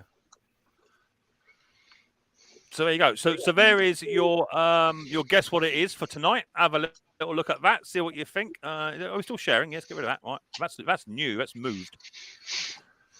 A valve. A valve compressor? No. A valve. Valve. My fingers are dyslexic. Give me a break. Yeah, yeah. So are my eyes. So it should come out right, yeah? Yeah, I know. What's that? Henry Morse has put a shop link there for. Oh, Hank's put my Micks Mowers The Mower merchandise link in the chat. It's just underneath status valve compressor. Is it a horseshoe remover? says Bill. I'm not quite sure what you've been thinking of. A cable tensioner, says John. No, it's not one of them.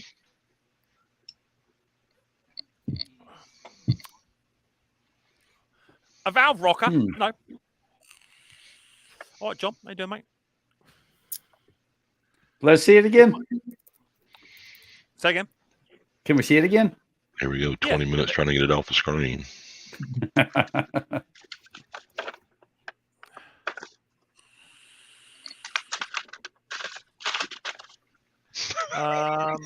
Is it a puller? No, it's not. I know my chat's a little bit slow. An adjustment tool. Yep. It's kind of generic, but it works. Yeah, kind of generic. Yeah, kind of generic. Yeah. I will say it's not what you think it is. I think it's quite a hard one. You know, it's I've not seen one before. Excuse me, sir. Can you show us the picture again, please? Will you just pull back on them reins, will it, for Christ's sake? He's working on it. I just brought it up on the other screen. I've got to try and. I think I got rid of a picture, didn't I? You need to reload the picture back. John, and he was dogging Conquer out. Yes. Well, Bill had it. He took a screenshot because he's like doing Google image reverse search. Yeah, you see. and over here in the UK, Stella, we call that a cheat. That's what I said, cheater. That's what we call it here. So what'd you find, Bill? Well, no, I'm not reverse searching. I'm playing fair. I gotta get it real close to my screen because my screen is so small. Is it a small engine related? You could use it in the small engine relation, but I would say it's not automobile related. No, it's not.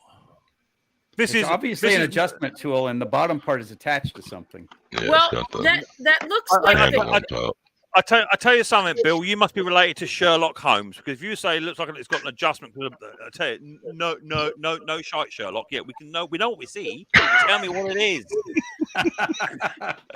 I just feel the love. Ken says, "Is it a wire stripperizer?" No. A thingamajig. It is not a thingamajig. A threading tool. No, it's not. A cylinder mower height adjuster. That's a good one. But it's not right, Ben, unfortunately. Is it a chain tensioner? No, it's not. That had a Kian logo on it. What it did have? Is it a door handle for Henry's first car? No, I know, Hank. You're not going to take that laying down, are you? No. The wagon hook up. It actually looks like a staple remover, but I don't see what that crank is. Go on, Hank. Go on. I think you're nearly there. Look, John spelled it right. Go on. What is it? It was right in my head, John. Staple I know. I'm just messing. when they package cardboard boxes, the big staples, that's what they used to use to pull the staples out. Yeah. No, it's not one of them. No, it's not one of them. We used a hammer. Is it a chain tensioner? Is it used to tension belts? No, it's not. A valve. Yeah, a chain tensioner for a really old chainsaw. No. A bolt cutter? No. Is it something John may use? It's difficult to say. A nail remover? No. A chain link remover? No. But it's not. It's not a million miles away-ish. A rivet tool? No, it's not. Is it a 3/8 bolt? Is it a 3/8 bolt cutter? No, but you are very, very close. Hi, Gary. Is it a hole punch? No, it's not a hole punch. For setting saw teeth. You mean a teeth setter? No, it's not. Hi, Gary Todd. Let me put a link out again in case anyone wants to come on up. I've got room. There's room on top. Is it an automotive tool? No, it's not. It's just a workshop tool. It would be pretty much. I would say everyone who's got a workshop would possibly have this, and also you'd have it as part of your everyday. You'd have a set of these, possibly definitely a newer set, actually in your shed as part of your day-to-day sort of. Oh, I sort of need that tool today. Do you know what I mean? You know, it's not a tool you use every day, unless you're doing that job, of course. But it's not a tool you use every day. But most people have got a set. A nut splitter. No. Is it a window opener closer? So what's a window opener closer? One of them. Crank handle. I'll just use my hand. Regulator. Closes windows. Okay. Like that. Crank a handle. Give us a clue. No. So, no, because you said you didn't. I didn't pay enough. So no, you're not having a clue, Jordan. In fact, when I give a clue, you can put your fingers in your ears. A stud extractor. No. A puller. Don't be silly, Luke. A tin opener. That's even worse, Al. A V-belt tensioner. No. A set of mole grips. No. No, we did have a comment earlier on, which was very, very close. Very, very close indeedly doodly. And I'm surprised no one sort of picked up on that. Because they saw the word 3H, you see. That's what they saw. So I'll load it up again, and I'll share it another time. I've still got it on the other screen. I don't have a clue. Is it a pipe cutter? No. Oh, Bill, you're just too organised for me. Here you go.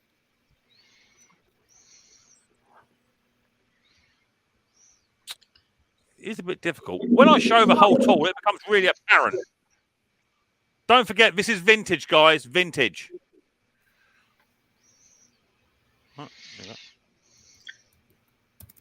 Oh, there is a lot of silence. A clamp? No. A flange tool? No. A bar straightener? No. A skylight opener? No. A deburring tool? No. A bench clamp? No. As I say, someone was very, very close in the chat, so you might have to scroll back up. A sharpener? A blade sharpener? What's a blade sharpener? Sure. Sorry. I apologize, John, Stella. Piss out my friend Stella. You can go and sit in timeout for 2 seconds until you behave yourself. A chain link remover, a ratchet, no. A plane, no. Is it used to put chains? Is it used to put chains together? No. In fact, it's used in the opposite sense. A timing adjuster. Is it the 1959 Boston Red Sox? Do you know what? Do you know what, Kenny? I'm going to give that to you, Kenny. I'll give that to you. So let me find the actual thing itself. I'm assuming I'm on about the same sort of tools. What I think you're on about, Kenny. Let me just try and load that image up. It's taking its time a little bit here. Here it goes. There it goes. Share screen. Stumpy's got it. What's Stumpy got? A chain maker. No, it's not a chain maker. So I'm guessing what Kenny said. Is it like a link remover or splitter? No, it's not. Is it a blade sharpener of some sort? What do you mean by that statement there, Kenny? The chain breakers are when you smash the rivets out. No, it's not that.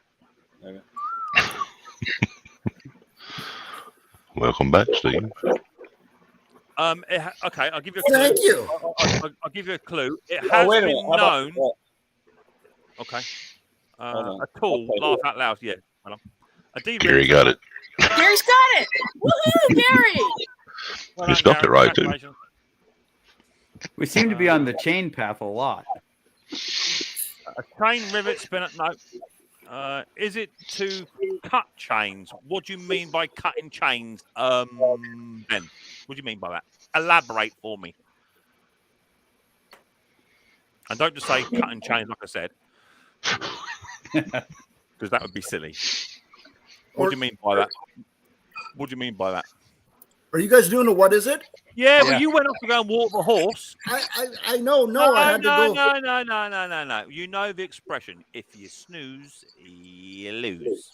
You went off 20 minutes to go and have dinner, and not my fault. I had to get a photo. I want to show you guys a photo, so I had to go get this. You give me. We just as in chain, rather than bicycle chain. So you mean like security chain, or you mean padlock and chain, something like that? Ben, do you mean like that? A tool-mounted beer opener. A Mr. T So gold chain. We do actually have a winner. Hang on. The person who has put it correctly is actually Mend It Man.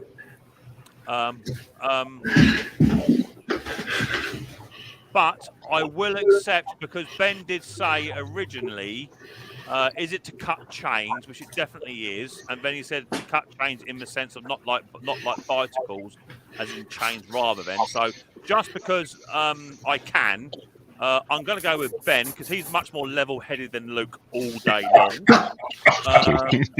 And Luke has been giving me a lot of stick about the hobby motor T-shirts, and Ben hasn't. So we'll go with Ben. Ben has won.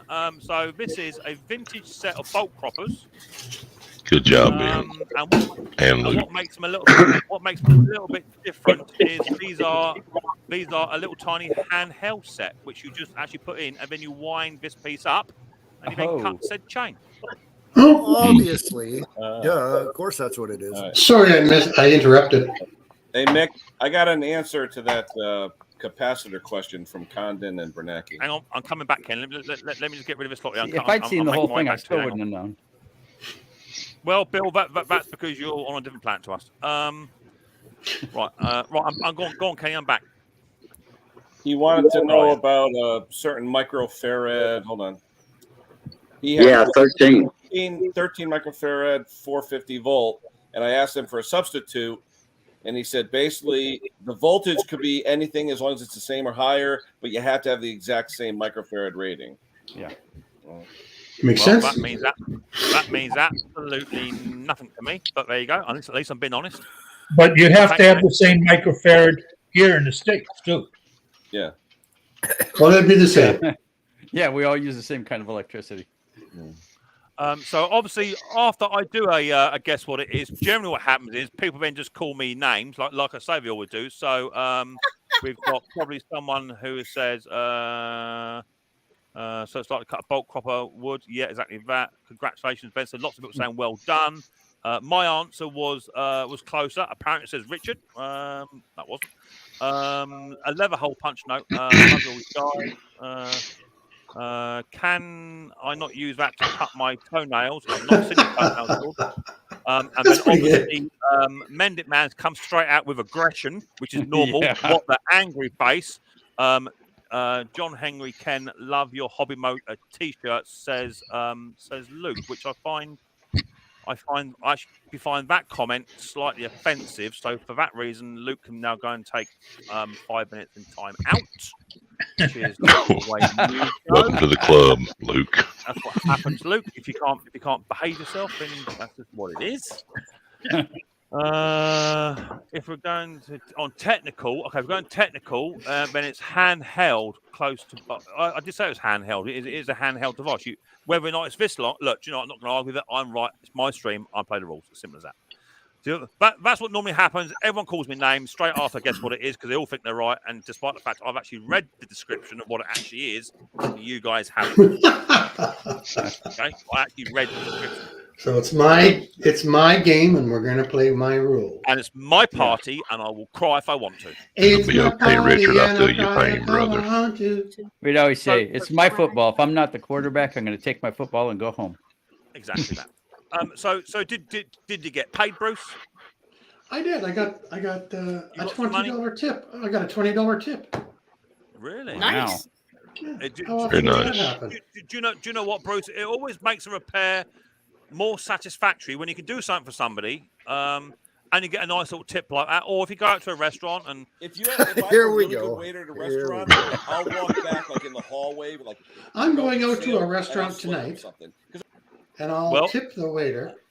But will you slip him something in the back room? No, it'll be in public. Well, we actually have an expert that can discuss this matter a little further with regards to slipping waiters a little something, as they call it, for a satisfactory meal. Ken, do you want to elaborate on this any at all, or are you happy as you are? I'm good. You're good. Okay, we'll leave it as it is. It's fine. I didn't want to push you on it, Kenny. You know, where you're. You see, and this is the thing. You see, is that Luke now thinks he's being big and clever by coming back in on his second channel, which is called Mowers and stuff, and that comes automatically. Automatically. You see, and now don't you dare come back with Laura's channel because that'll make it even worse, Luke, won't it? So you don't have a last word. Anyway, our money looks like yours, eh? Yeah, yeah. In fact, in the news this week, King Charles, as he's now known, was out having a walkabout in the UK, and someone decided to throw eggs at him. Yeah, I saw that. I heard that on the news. Well, that's good. That's good security staff right there. To be Fire fair, them all. To be fair, Steve, they all missed. Do you know what I mean? There was nowhere near enough eggs. Nowhere near enough. Oh, this eggs. summer, somebody threw a handful of gravel at our prime minister and hit him with it. Well, and also, Bruce, they were all raw. Not one was hard boiled. Do you know what I mean? I don't get it. Raw eggs don't hurt at all. And John, you're fast. How do you know that, Steve? Hey, I got a question for Kenny. That's what Lisa said.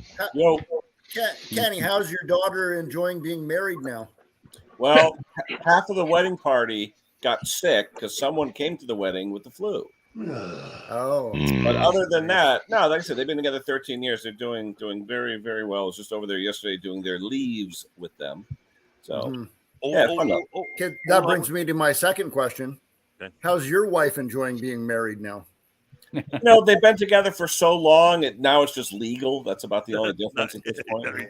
He missed it. He missed They it. jumped the broom. Whatever you do, Steve, whatever you do, don't mention the 14-year-old girl and the candy. Don't mention it. Just don't 15. Don't ask. Or the kleptomaniac server, but that's okay. Did you slip him a little something? Bill, you're not helping. Your timing was there. I couldn't help in it. all honesty, when I got there, I gave one of the concierges all the envelopes with all the tips. The 8 servers, the bartender, and the 2 concierges, they all had their own tips. So, Hey, I actually have something to show you guys that's actually small engine related. No way. A full engine channel. I know. I know. Nothing new. Get out of town. I know. What you got there, Steve? Anybody know what Carlisle tires are? Yeah. Yes. Lawnmower tires. First saver. Yeah. So I got an email. About 3 days from Carlisle Tires, and they are working on flat-free tires now for your riding lawnmower. Is that like don't change the oil? The ones with the ribs in between? Yeah. Oh, yeah. It seems like the edges would dig trenches, though, when you Okay, turn. that is a great point. I'm glad you brought that up because He was waiting. He said that those are that's our prototypes. They've been testing those on for 3 months or so. They made some of them, testing them on riding lawnmowers, and they found a riding lawnmower or 2 different manufacturers that when they turn the wheel, the edges, the square edges, hit the front of the mowing deck.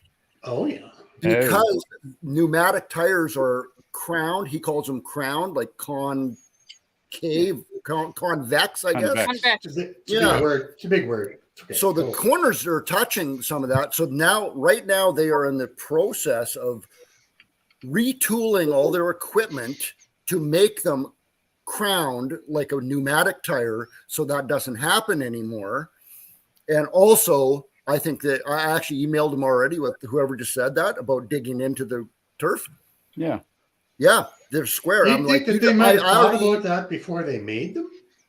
That's why they're prototypes. They're testing them, and so What are now they made of? they're just prototypes. No, rubber or plastic? What? Oh no, everybody froze but me. I would say that the inside part is plastic and it's probably normal rubber tread on the outside. Oh, okay. But he emailed me and he said that and this is his words, not mine. He said, I want you to be the first YouTuber to introduce these to the world. And I'm like, okay, that's pretty flattering, but he's going to send me, once they're retooling, they're going to retool. They'll be done in 2 weeks.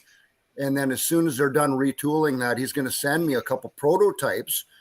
So he wants me to look at them and give him some feedback. So now what I'm thinking, I'm going to do a video with those prototypes. So before they actually start mass producing them, then we can all give him some feedback. You guys can throw some comments down and stuff and say, hey, this is crap, whatever, before, so they can get some more input from people like us on this panel. Do they come with a wheel right down to the 3/4 inch arbor hole? Okay, so these are front tires they're doing this because these front tires, most riding lawnmowers out there have 15.66 size, right? On the front. 99% of them are all 15.66 tires. So they're making those. You can send two to Red there. I wonder if he's making them for garden tractors 16, 6.5, 8, because every garden tractor is 16, 6.5, 8. On the front tires? Yeah. Garden tractors. Lawn tractors are that size. Garden tractors are 16, 6.5, 8. I understand what you're saying. Yep. So they're just going to put out the 15.66s, and we're going to see how those work. I think that's really interesting. Flat, free tires. Now they could be rubber. No air. They could have rubber spokes all the way around, and the top spokes would hold the bottom off, and the bottom spokes would hold the top off. Yeah. They still ride with even if you made them out of paper. If the paper, you could make them out of straws. I totally understand what you're saying. I get it. Yeah. So once I get these in, he said that I'll be getting a couple prototypes within about 3 weeks or so. And then I'm going to do a video on so we can really get like close-ups in there so we can all really see what these are. And then we're going to tell them, don't mass produce these things. They're crap. You got to change this. How they work in snow? I'm in snow now, Steve. Yeah, but those are just the front tires. Yeah. I got a comment from John Clem. I think he was a bit embarrassed to say it in the chat. Is a text. Can you ask Steve what PSI they take, please? That is the beauty. Yeah. You know what? I think they're going to be a problem with people's backs because if you got a low drop, like from the grass to the road, if there's a short drop, you're going to feel that boom.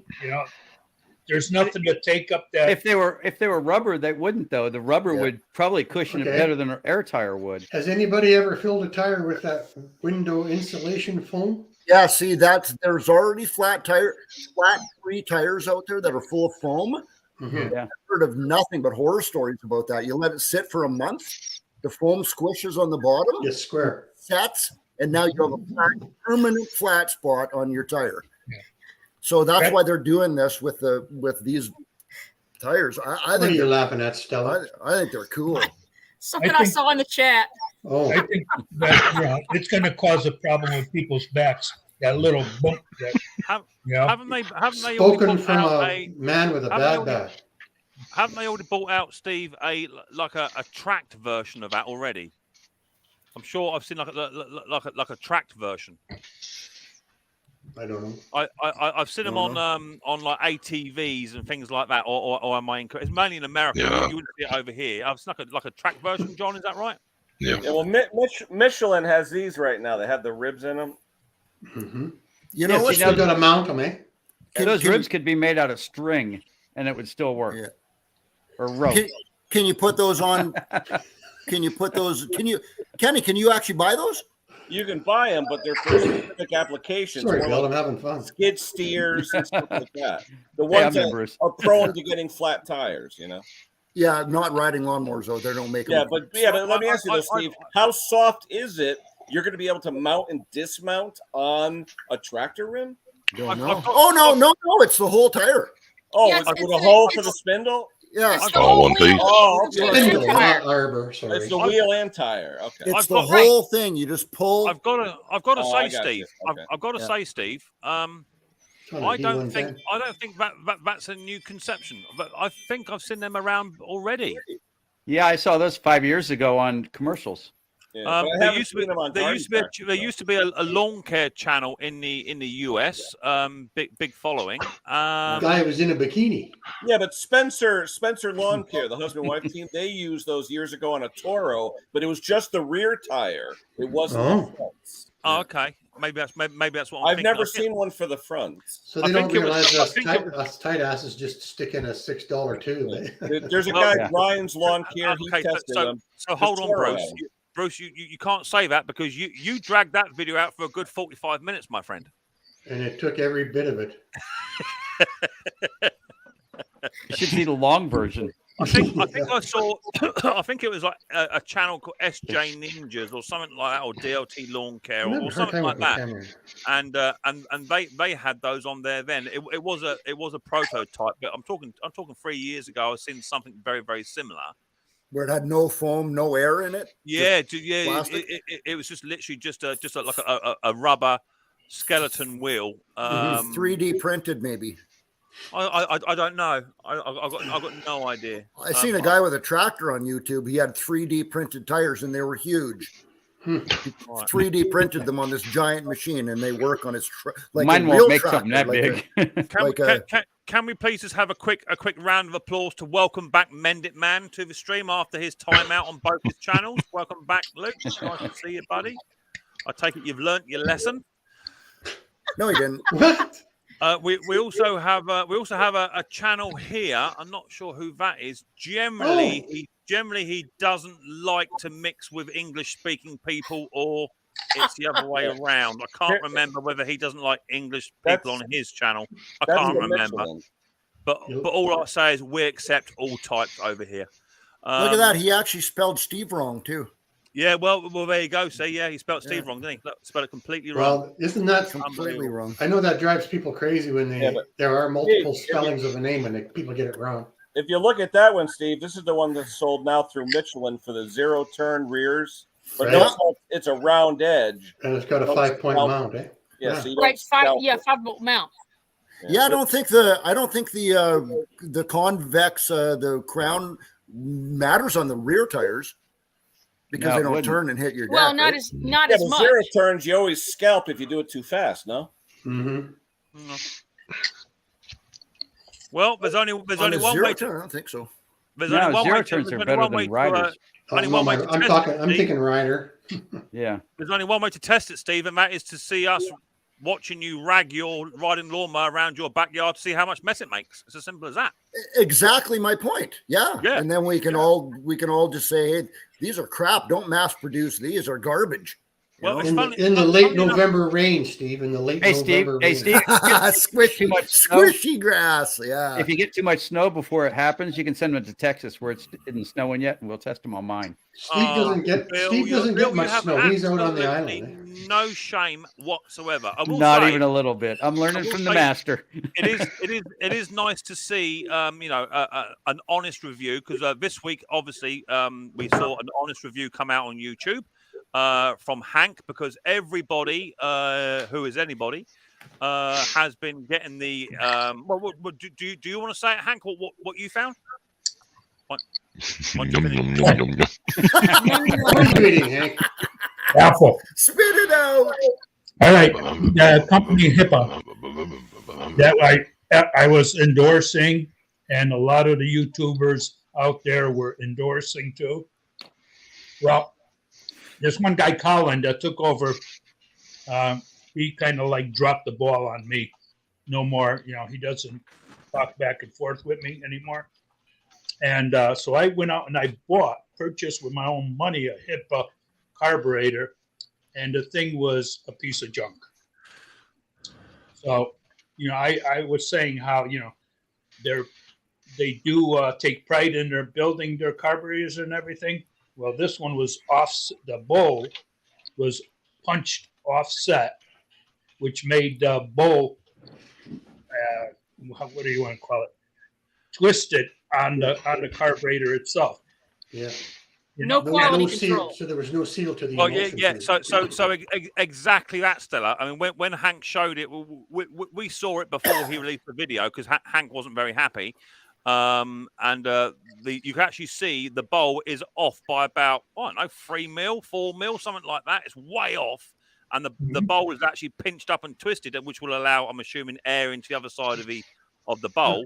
So it just goes to prove that you always get what you pay for, and despite the fact this company is absolutely chucking products out there for YouTubers to review, and you might get one bad one maybe, but you would have thought that someone would have picked that up and just looked at it before they released it. Exactly. It was 100% off, Hank, wasn't it? Oh, terrible. I was so embarrassed with it. I don't know how anybody else can sell a product like that without looking at it before you put it in the package. It's exactly what Stella just said. Quality control. Yeah. None. Zero. They got everybody buying from them now, and all of a sudden they're lax in inspection. I don't know. Well, there's nobody at the end of the line watching them fall into the box. Right. Well, Brandon just put a comment up there in Texas. Not that you can trust anyone from Texas, but he said he took his HIPAA videos down because both his carburetors failed within 2 weeks.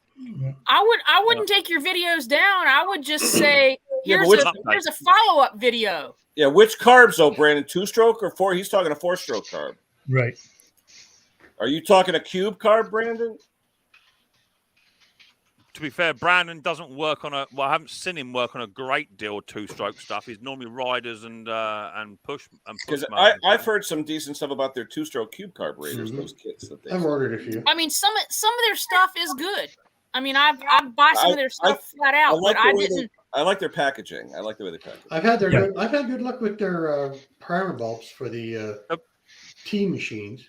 The problem is, Kenny, is that you can't run a carburetor on packaging. Yeah, the box looks funny with an air filter on it. Hey, I have a question, Hank.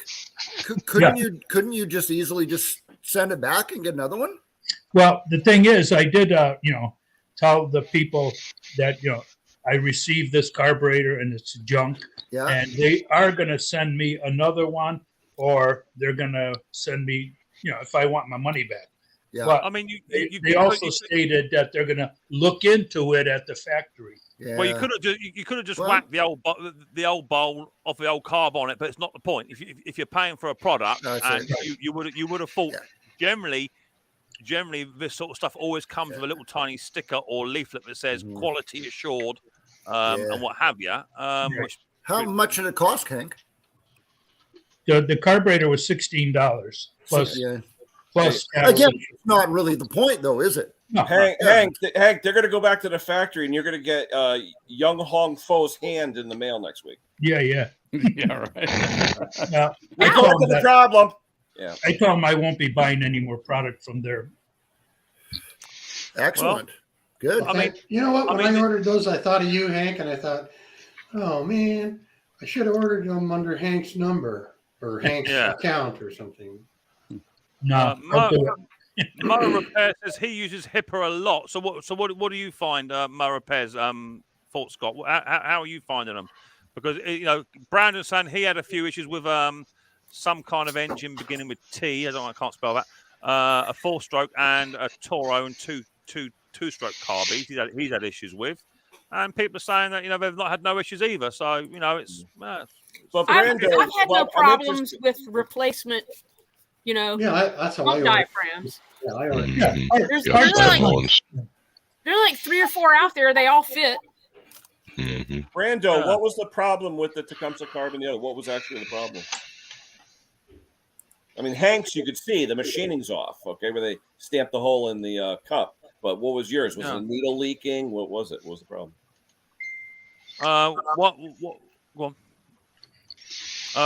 Whilst Brandon's doing that, Gavin's come up. Sorry, I missed your comment, Gavin. I'm just going back to it. What is the best way to level your airings? Aaron, I can't seem to get mine just right. Yeah, your tire pressures. That's the best way. A good garage floor. Well, it depends too if it's the chain for the adjusters or if it's the threaded rod. I mean, there's all different. Does it have chain or threaded rod? There you go. Gavin, before you start touching it, set your tire pressures the way they should be. You'll be surprised a lot of times, man. Make sure your floor is flat. Make sure you got a flat floor. Snow blowers too are the same.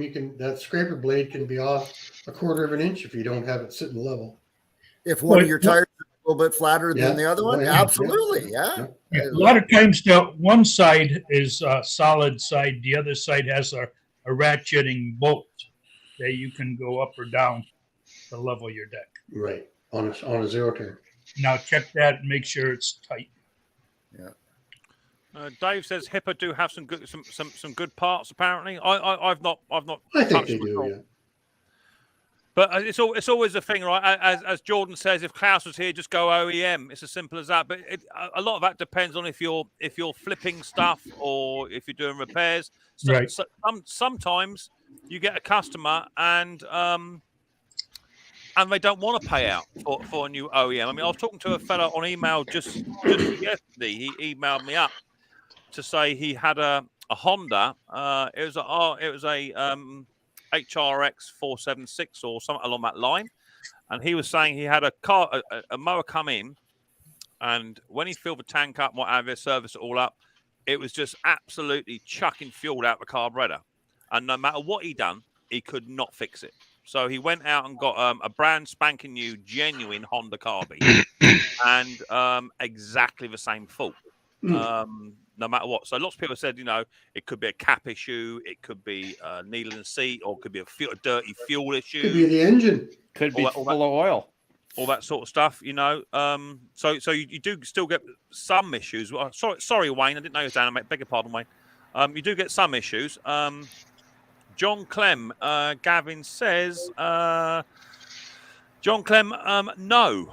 Not since you mentioned it would be a good idea. Ha ha! Cheers. I don't know what you're on about in the chat, John. You have to read the other chat to understand what I was talking about. Just carry on. Don't worry about it. See, now I'm curious. Drop me down again. I ain't scared. Well, okay. I'm not worried, so that's fine. I've used 2-stroke Hipper carbs and haven't had no issues.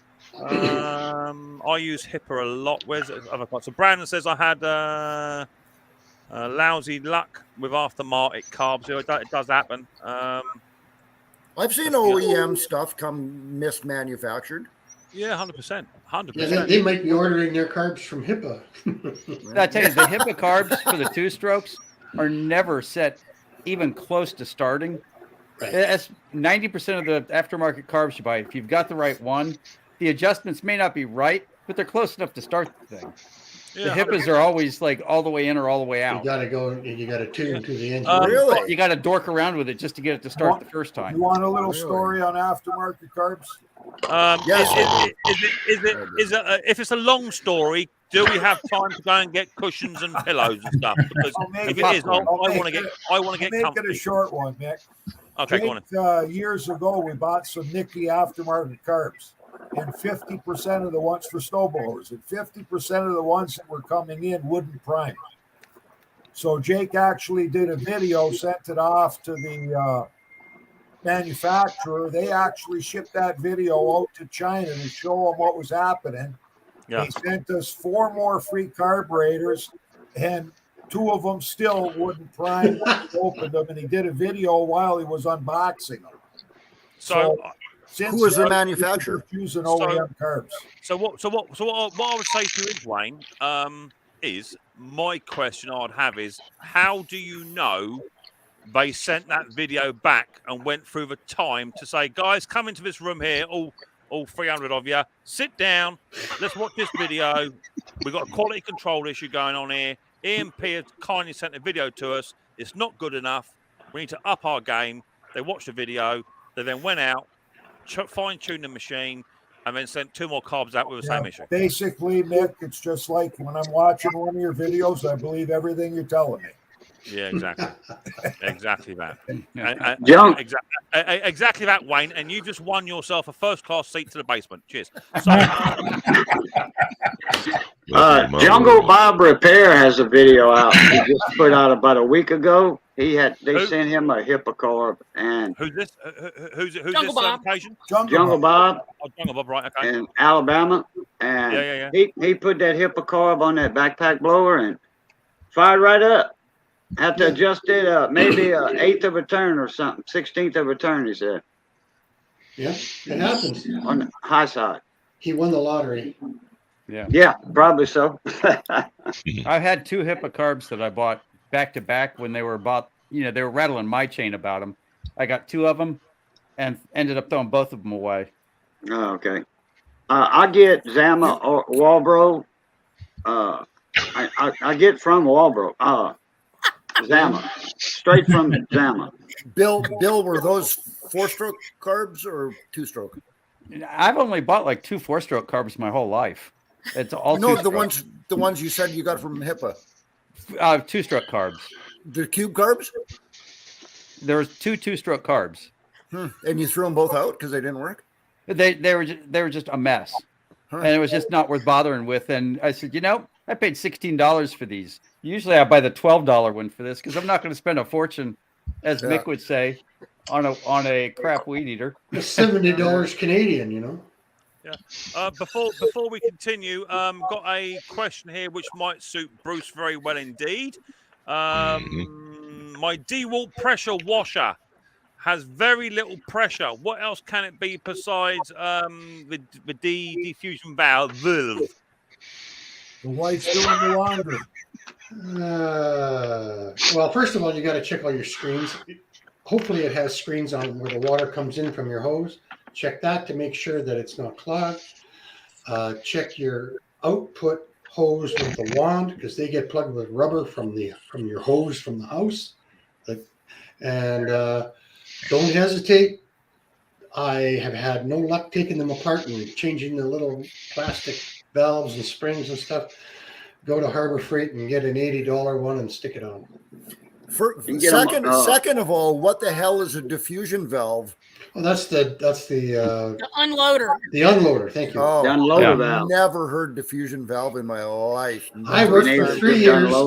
I worked for 3 years in front of you guys to try and get a quality, repeatable rebuild on those little stupid plastic inside pumps, and it's not possible.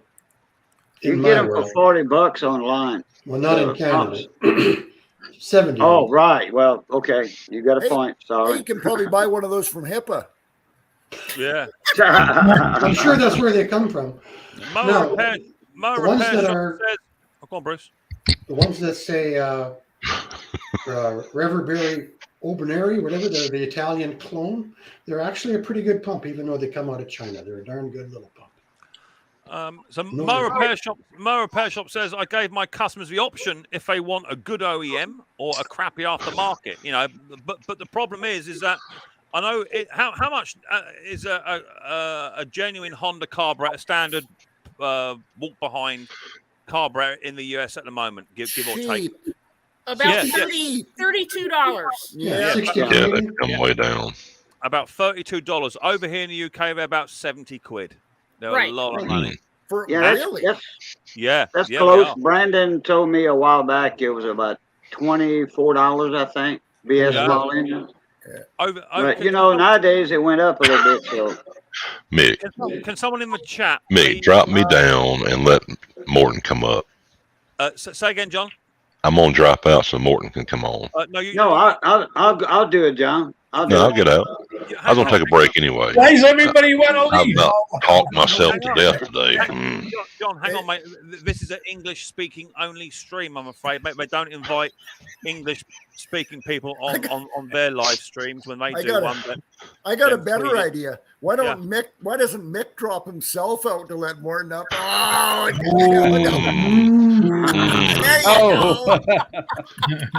But you see, Steve, great. Bill's in charge now. But you see, Steve, just by me doing that doesn't allow the basement open. You see, that's the problem. You see. Gotcha. So, can someone look up online in the chat how much a genuine Honda carburetor is at the moment? Right here in Canada, $90. Yeah, That's for a GCV 160. How much? 90. Wow.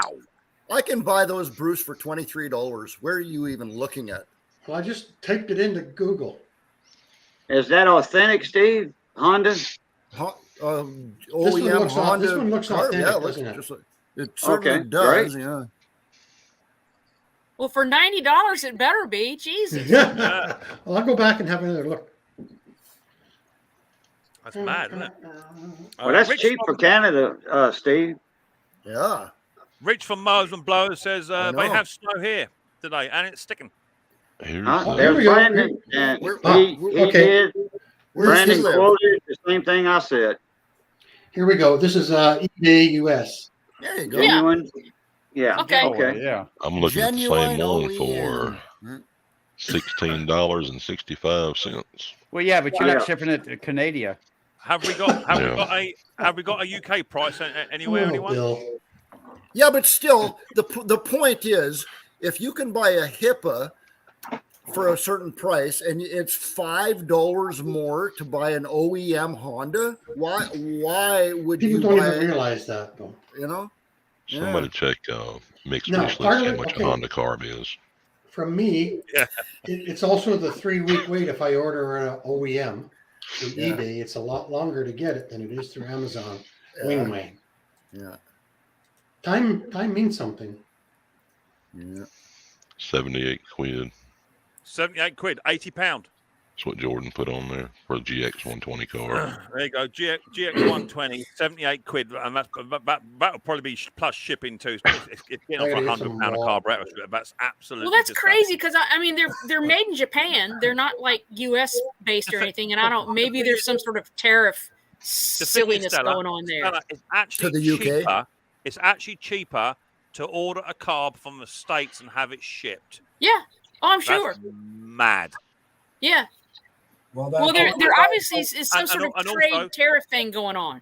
Also, that's plus the VAT at 20%. That's mad. Go again, Wayne. That $25 carb that Bruce just showed, you add the 33% exchange to Canadian, you add $28 shipping, you pay import fees and duty, and it's going to run the same price. It's going to be $80 to $90 from man. 25 US. It's absolutely bonkers. Isn't it?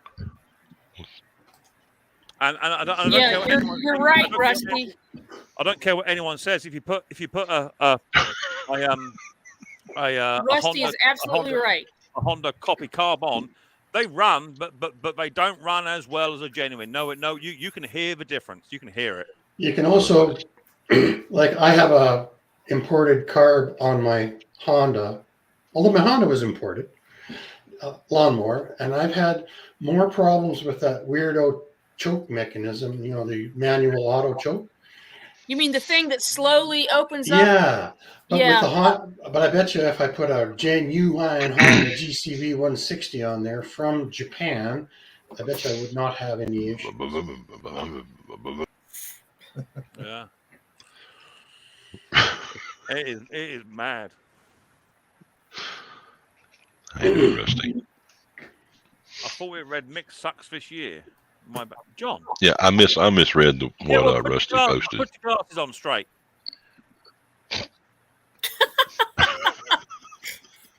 Now I can get Honda OEM supplier carbs from Stone, but it says OEM supplier. It doesn't say they're OEM carburetors.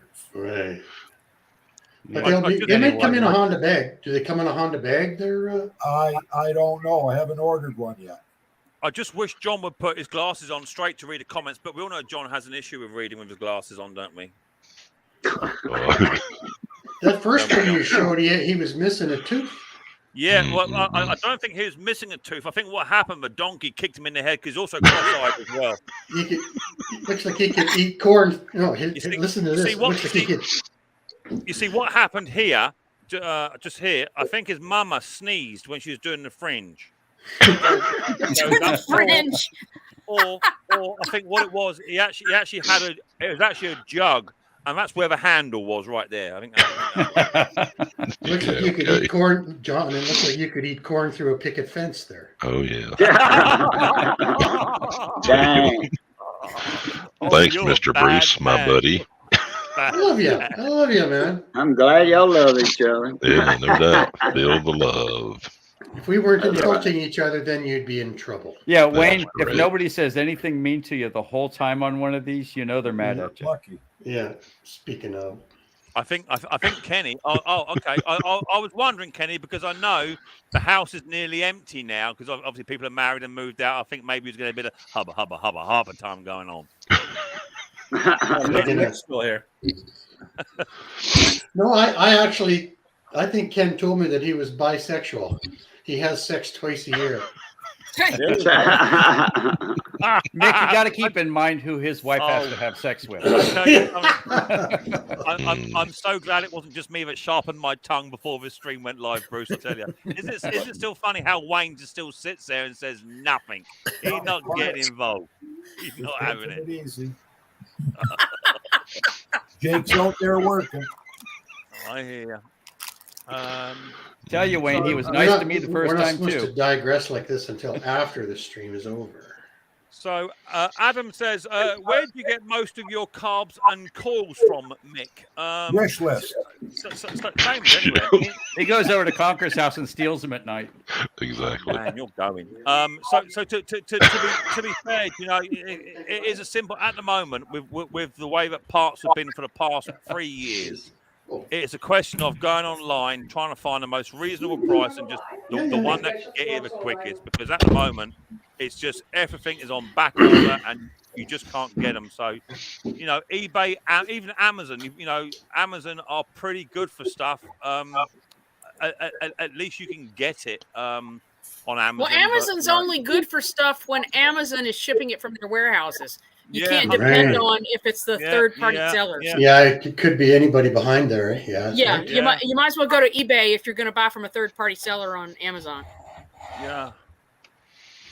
Rumor has it that John still has that fruit bowl by his B-side, by his backside, apparently. That says Jordan. Bedside, not backside. Backside. This was supposed to be here 2 days ago. Oh, what is that, Bill? What is it? It's blurry there, Bill. Blurry. I can't see it. Blurry. Hold it back just about 2 inches. Put it toward your right in front of your face. Is that a drill? That's a 5/8 11 adapter. Okay. For a drill. Are you still? Was that that big drill you were trying to return? I tell you something, Bruce. We've had it all blinking week with him, trying to figure out how to drill one sodding hole. We've had it all week. I can't do this. I need a new bit. I need a new. You're trying to drill a 5/8 hole in some plate. Do I have to use hammer? Do I have 2.5 inch hole in a 14-inch thick wall? Oh, well, that's just why are doorknob you doing size. this, Bill? Why are you torturing yourself? Because Stella, he's not torturing himself. Trust me. If you're in the WhatsApp group, you would have seen the messages. I've been out for the last couple of days, busy doing some other stuff. I'm putting a new central air in, and and the wall is standard drywall, and then 2x4, and then like 10 inches of concrete. Oh, and I haven't had to go through 10 inches of concrete with a drill before, especially a 2.5-inch drill. Isn't that just called a coring bit? Yeah, that's what we use here in Canada, Steve. Yeah, it's about the size of my forearm. It's huge. It's about you that need long. like a 1/2-inch hammer drill or something for that, right? I've got that. Yeah. Okay. He wants a clean hole though. He doesn't want a rough hole. I want a nice hole. Stella, we've had this all week long. Easy. In fact, this is now borderlining boring cucumber jokes. That's how long John, it's been going on. John What? Clem, leave it. What? Leave it. I didn't say a word. I did not say a word. I was just snickering a tad. I'm just filling in for Conker right now when he goes, leave it. Leave it. Oh, come on. Be nice, Luke. To be fair, Stella, he got a point. That's a drill bit. So Bill's saying it's as big as his arm. Wow. He said it's as big as his forearm. What I want to know is why does Bill have big forearms? Oh no. Yeah, it's a humongous drill bit to go through the wall, but I got to get the drain lines and all the power lines and all that through it. Just saying. I'm glad I don't have to live in that world anymore. You got to use water with that, Bill? No, this is a dry bit. Huh. They do have wet bits and dry bits, but I got a dry bit because I'm going from the inside out, and it's in my music room, and I just assume not run water in there. And it's just block, right? It's not solid. There you go. Rent a drill. It's solid and then brick. Dude, what if there's rebar in that concrete? Then I go through it. Yeah. Not with that. That's what I spent for that drill bit. It should go through like the earth. Huh? Theoretically, it'll go clean through the rebar. Yeah, Well, I mean, technically, Bill, if you were to hit a bit of rebar, as you're drilling that hole, you might not even feel it. You'll see me spinning at the end of the drill. I would have to laugh because you spent half an hour showing us how to stick magnets to a wall in a previous video, how to miss bits and pieces. So that would sort of be on you, wouldn't it? Sort of. No, I guarantee I'm going to go around the studs.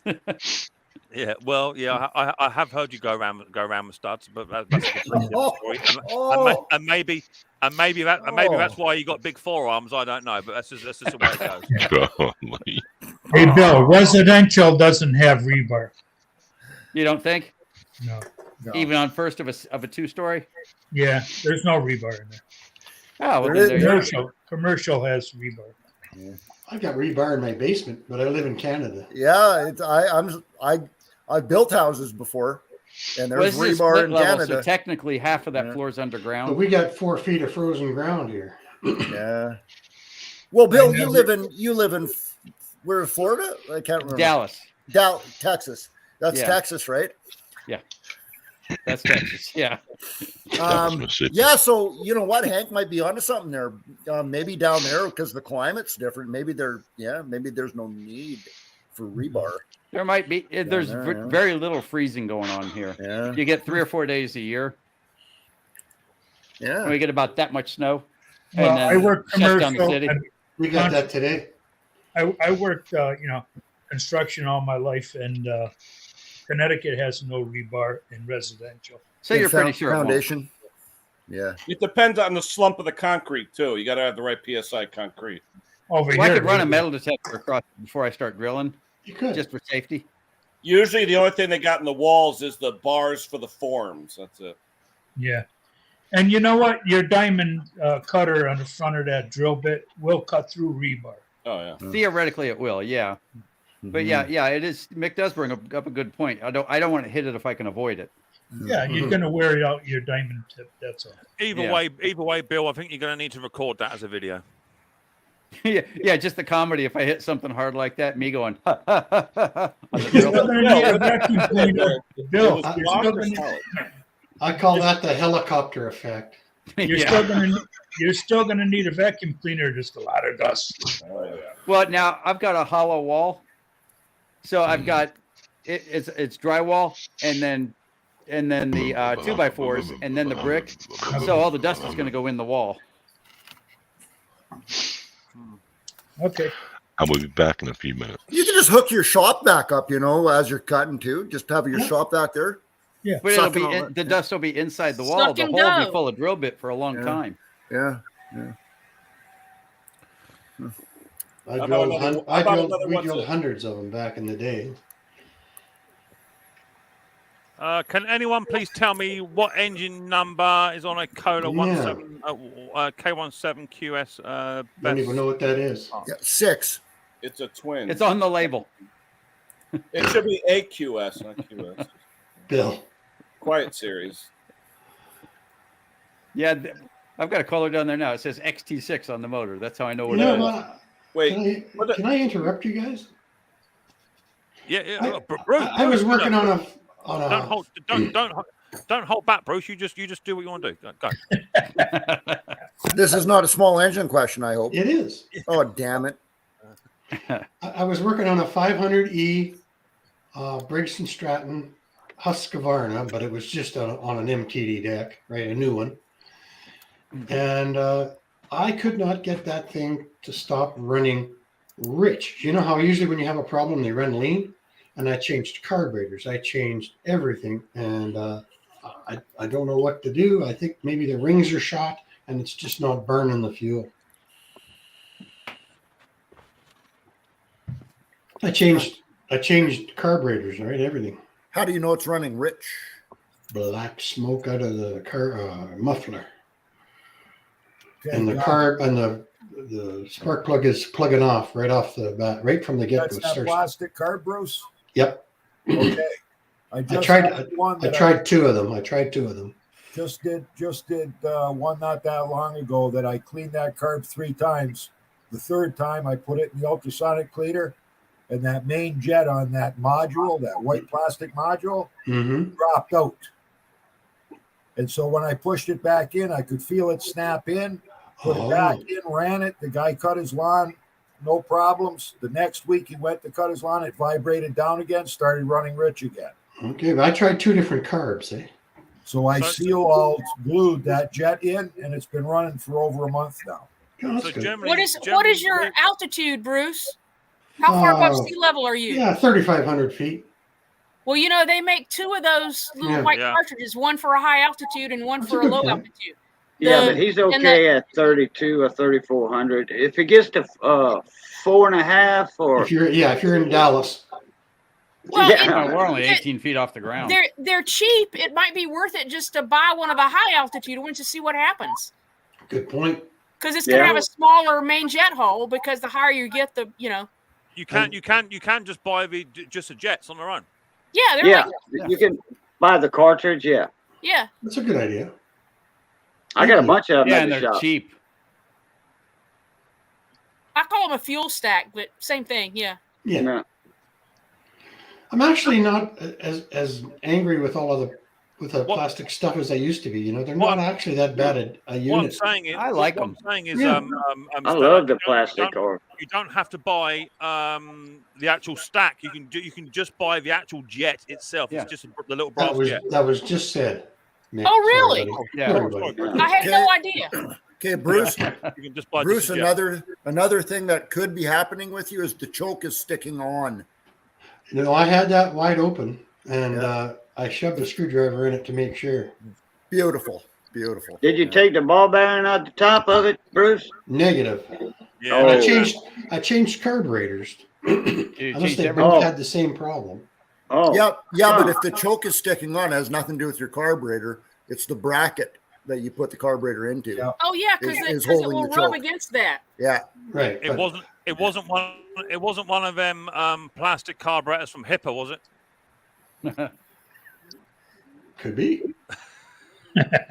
And you don't know what you got when the customer brings it to you, and the entire lawnmower, the orange, the nice beautiful Husqvarna orange, the whole lawnmower was completely covered in black goo. Like the guy just kept using it like that. Huh. You know. Yeah, the air filter's clean, obviously. I mean I think I do not have a scope. I'm gonna get a scope and have a look inside that cylinder. I think it's the cylinder. I think it's worn out. I'd be surprised. I mean, those E-Series engines, they're not renowned for the best running quality, are they? In all fairness. No. And I adjusted the valves, and they were at 15 thousandths, and I put them back to 4. I've had 3, Bruce. All of them had bad camshafts. They all overheated due to lack of oil, and the camshaft lobes rotated. Then they would never start. Right. Well, it's almost acting like a quantum. You know how the cam gear slips on the steel inside the steel. Yeah. Was it low on oil at all, Bruce? Because everyone it had everything. It was all bad. Yeah. But the customer was just devastated. He brought it to me, and I fixed a snowblower for $220, and he was happy with that. But he was more excited about this, modern Husqvarna, and it's just a Briggs engine on a metal MTD box. Eh? Yeah. There's nothing to it. There's nothing to it. AYP. Exactly. Yeah. Excuse me. AYP. Yep. I got American Yard product. Looks the same thing as looks like an MTD to me, but I don't really. It's the same thing. Yeah. AYP is MTD. No, good God! I can't believe you said that. No. A lot of people. That's like saying Christians think are that, Jews. so I let them think that sometimes when they come over here to the shop. They'll say, "Isn't this a MTD or whatever?" And I'm looking at it, and I'm like, "Actually, that's AYP." Same thing. To me, they don't look any different. Even the dish the engine sits in looks the same. Got a comment here from a channel called Eliminator Performance. Not quite sure who they are. I've seen them around.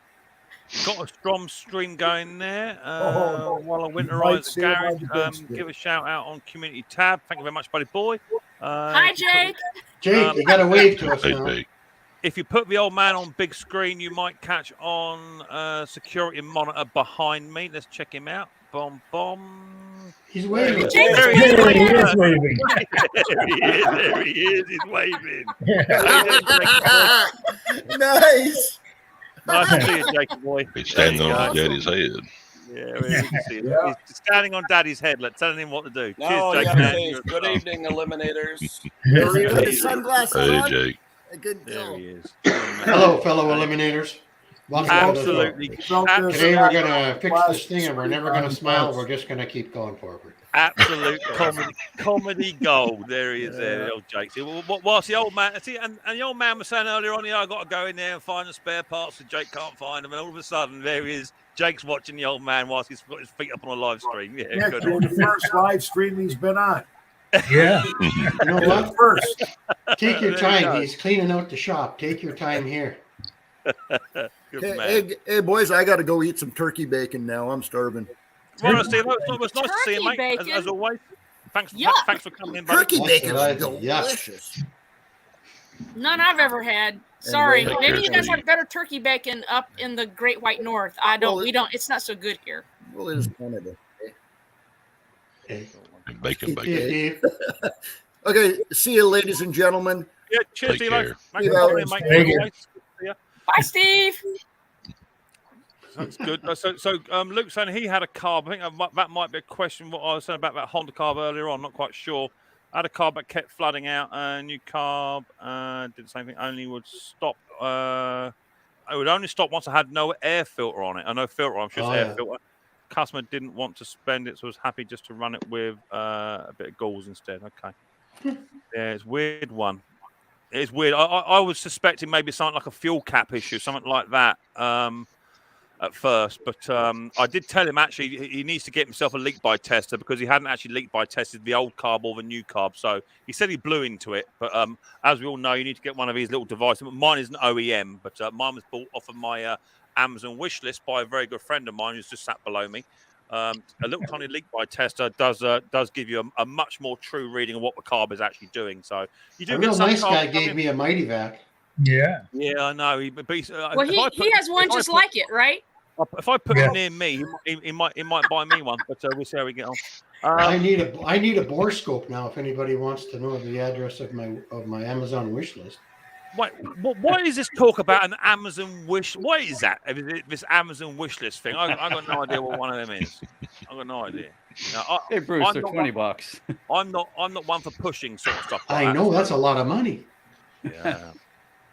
To be fair, Hank did actually buy me two, but the first one he sent to me actually ended up at his house. That's what I said. He's got one just like it. There's a lot of that going on. Yeah. You got to check the last address you shipped to. Yeah. Apparently, Henry Milwaukee, my mate Hank, has just posted my Micks Mowers and Mower Man merchandise shop. If anyone wants to buy caps, a little bit like Eliminator Performance caps, same sort of color. If anyone wants to buy me a cap, that'd be cool. I know that the old man EP wants to send me one once the prototypes are finished, of course. It'd be much appreciated. I might get hold of Jake actually. To be fair, I'm not getting much joy out of the old man. He's just not bucking like the other people do. I need to get hold of Jake and get one of them sorted out. But anyway, we're coming to the end of the stream. But before you all go, don't all dart off. Just want to say we do actually run a WhatsApp group for small engine. You can hide your head in shame. For small engine creators. So if you want to join a WhatsApp group where you can chat with me, Kenny, Hank, and Lawnmower Lady, Bill, and Big John, if you want to talk to us, and there's about, I think there must be about 30 people in there now.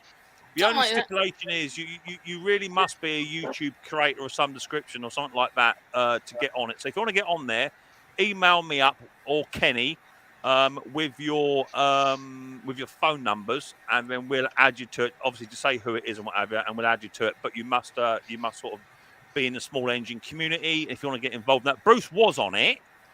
We got in there, and he was and he was FaceTiming me, and we were having a chat, and it was all good. But Bruce had a problem with notifications, and being in Canada, it kept him allegedly awake at night. I don't know why it kept going off, because not everyone rings up 14 times a day whilst they're on it. So every morning. Yeah. What's an app? Video. You know what an app is. You know exactly what an app is. Just set your phone on Do Not Disturb for certain hours. That's what I do. Stella, we have been through this with Bruce, and he's just not having it. He's just like, no, I'm deleting the app and I'm getting on with my life. It's as simple. So that's now I have to. I love you all. I can't speak to him not anymore. that much. It's crap. I miss you being on there, Mr. Bruce. Yeah, we do miss you. It was a great 2 days, though, wasn't it? Yeah, awesome. Bruce, yeah. You were just ringing me up. I was sitting there in the kitchen, chilling, drinking coffee with, nattering away. Now I've got to email your ass all of a sudden again. Maybe we can get the other Canadian up there, Mr. Wayne. To be fair, I don't think you can get an app on one of them phones that you dial around like that. I don't think they got apps on there.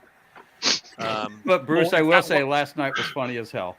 In fact, Wayne's one's probably one you pick up and you hold. You never picked up on the transfer from the one I have email to text. I looked at it, it's like, oh great, this person's going to ask for my address and ask me if I want to buy swampland. And I said, no, it was a prince. It was a Nigerian prince who wanted money to get out of jail. Yeah. Mick says, Mick, can you have a wish list on a WhatsApp? Well, I'm assuming so, but I would need to have a look. Shameless plug. Okay, so shameless plug. Yeah, I'll advertise that. So Brandon, let me get it. If I got it here, I don't know where mine's. 2 seconds, Brandon, find it. What's up now? What's up now? No, he's getting his cable tool that Brandon 3D prints. So 100%, 100%. If you want to buy a little tiny cable tool, a cable removing tool, it don't look like much, right? Trust me, it don't look like much, but man, does the job. And anyone that's been given one, I got 2 or 3. I actually gave my other ones away to a friend of mine who does small engines near me as well. He uses it all the time. Oh, they're handier than a hole in your underwear. There you go. Exactly. All I will say is, Brandon, Underwear, maybe a couple of right angle ones as well would be good too, because sometimes a straight one it doesn't cut it. Maybe like a little bit longer on the thing. We'll feed it back to Brandon, and how can you... he does sell them. Brandon, can you put your is it mower? There you go. Shameless plug, mowertools.com. He sent me a little £3 $2 thing there. So if anyone wants to buy one of them little mower tools, they're good. They are good. They're good. They are good tools. Especially on an old, crappy, stinky, greasy lawnmower where you can just put that on there and take the cable off. Yeah, good tool. Good tool. So don't forget. Some of us like to suffer with the needle nose, but this is a lot easier. Yeah, it's a good tool. It is a good tool. And I use mine a lot. And if you see some of my videos, if any of you do bother to watch them, you can get a cable off in seconds. I know Bruce uses his a lot too. I've seen it. They are a good tool. Don't forget, if you want to buy any EMP caps, then you can get them as soon as the prototypes are finished. You can get yourself an EMP one. Allegedly, they do post to the UK. I've yet to see that. Hobby motor T-shirts. Wouldn't waste your time and money on those. I'm just saying, you know. We also do have the Christmas live stream is going on this year. We're just trying to finalise it, so we've got some people up on the Christmas live stream. I do know that Musty One has pulled out this year. He said he doesn't want to do it this year, so we haven't got Musty. But we've got some good panelists up there, so that is going, and I think it's going to be around about the 18th or something along that line. But apart from that, please feel free to check out my merchandise store for your Christmas bits. I don't think anyone else has a merchandise store. Do you have one, Wayne? Merch? Do you have merch, Wayne? No, prototypes here, mate. No prototypes. Okay, buddy. We don't. No merch yet. No merch yet. Jake says when he hits 100,000, he'll open up a merch line. Yeah, that won't be long either. He's absolutely killing it. So there's my Micks Mowers merchandise link if you want that to buy. I don't think I'm going to live long enough to hit 100K. So do you want to see Bruce? Before I go, do I do a reveal of my my surprise mower or not? Looks like a Close isn't here, but it looks like a kiddo. I know what it is. It's got a crossover handlebar. It looks like a Clippo. I've already seen it. It's on board. Yeah, some of you might have seen it. So do you want to see it, or should we just wait? Let's see it. You want to see My it? God, show us. You're going to show us anyway. Show us. Yeah, take it off. Take it off. Take it off. No, put it on. Put it on. Put it back on. So this is originally from the UK, but actually, it does actually. You do actually get them. You do actually have had them in America. It is vintage, and this will be coming up on the Micks Mowers show very soon. And I've got myself. Oh, I can't wait. Looking, Suffolk Corporation. I think you guys call them a real. Is it a real mow in America? You got them? Yeah, real. Yeah, real. That's kind of like the one Terrell did the restoration on, didn't he? Yeah, it is. Similar, not the same. Yeah, that's similar. a direct drive though with a clutch instead of having a chain. Yeah. It's got power steer, power self-propelled wheels on it as well. This is actually a rough cut. This is actually a John, shut it. This is actually a rough cut mower because there's no roller on the front. It's actually at the back. On these, there's a roller at the back, but your ones in America would have had the Briggs on there. This has got the Iron Foundry Suffolk engine on here as well. So that'll be coming up, and also don't forget we've got my videos of my very nice looking 100-year-old machine, roughly 100 years old. That's coming up as well. It looks like a thrashing machine. Oh, I'll tell you something, Bruce. When you got hold of that thing, you know you got hold of that thing. I'm telling you, it's not very forgiving. I fired it up. It's coming on a video. I fired it up. I got it fired on my pender lift, so you can imagine what. Just imagine if it slipped off. I had no idea if that was going to shoot off the pender lift and then go through the other side of the shed. I had no idea. But that's a scary bit of kit, that is, without a doubt. But I've got that coming, and I've got some other vintage pieces coming too, so that would be cool. So please feel free, ladies and gents, to check out everybody that's on the panel, because apart from John, of course, he's just a loser. Make sure you check out all their videos. Hey, they can watch both of John's videos. Because thanks, Bill. Appreciate it. It's these guys and girls that put out regular content to entertain you, to educate you, and they do work really, really hard to try and get the information out there. And there's lots of good channels out there in the chat as well. So make sure you check out those channels too, and try and support each other going forward as much as you can. And that way you can support each other, and they will support you back. Well, that's how it's supposed to work, apparently. But anyway, thank you very much for watching the Micks Mowers show. I'll catch you another day. I've got no plans to do another live stream unless Conker decides to go out for a night, and it'll either be me, Ken, or Stella. So I might put the reins up and let Stella or Ken do it if I want to do it. So I'll catch you on the next one. Look after yourselves, stay safe, and I'll see you all soon. See you.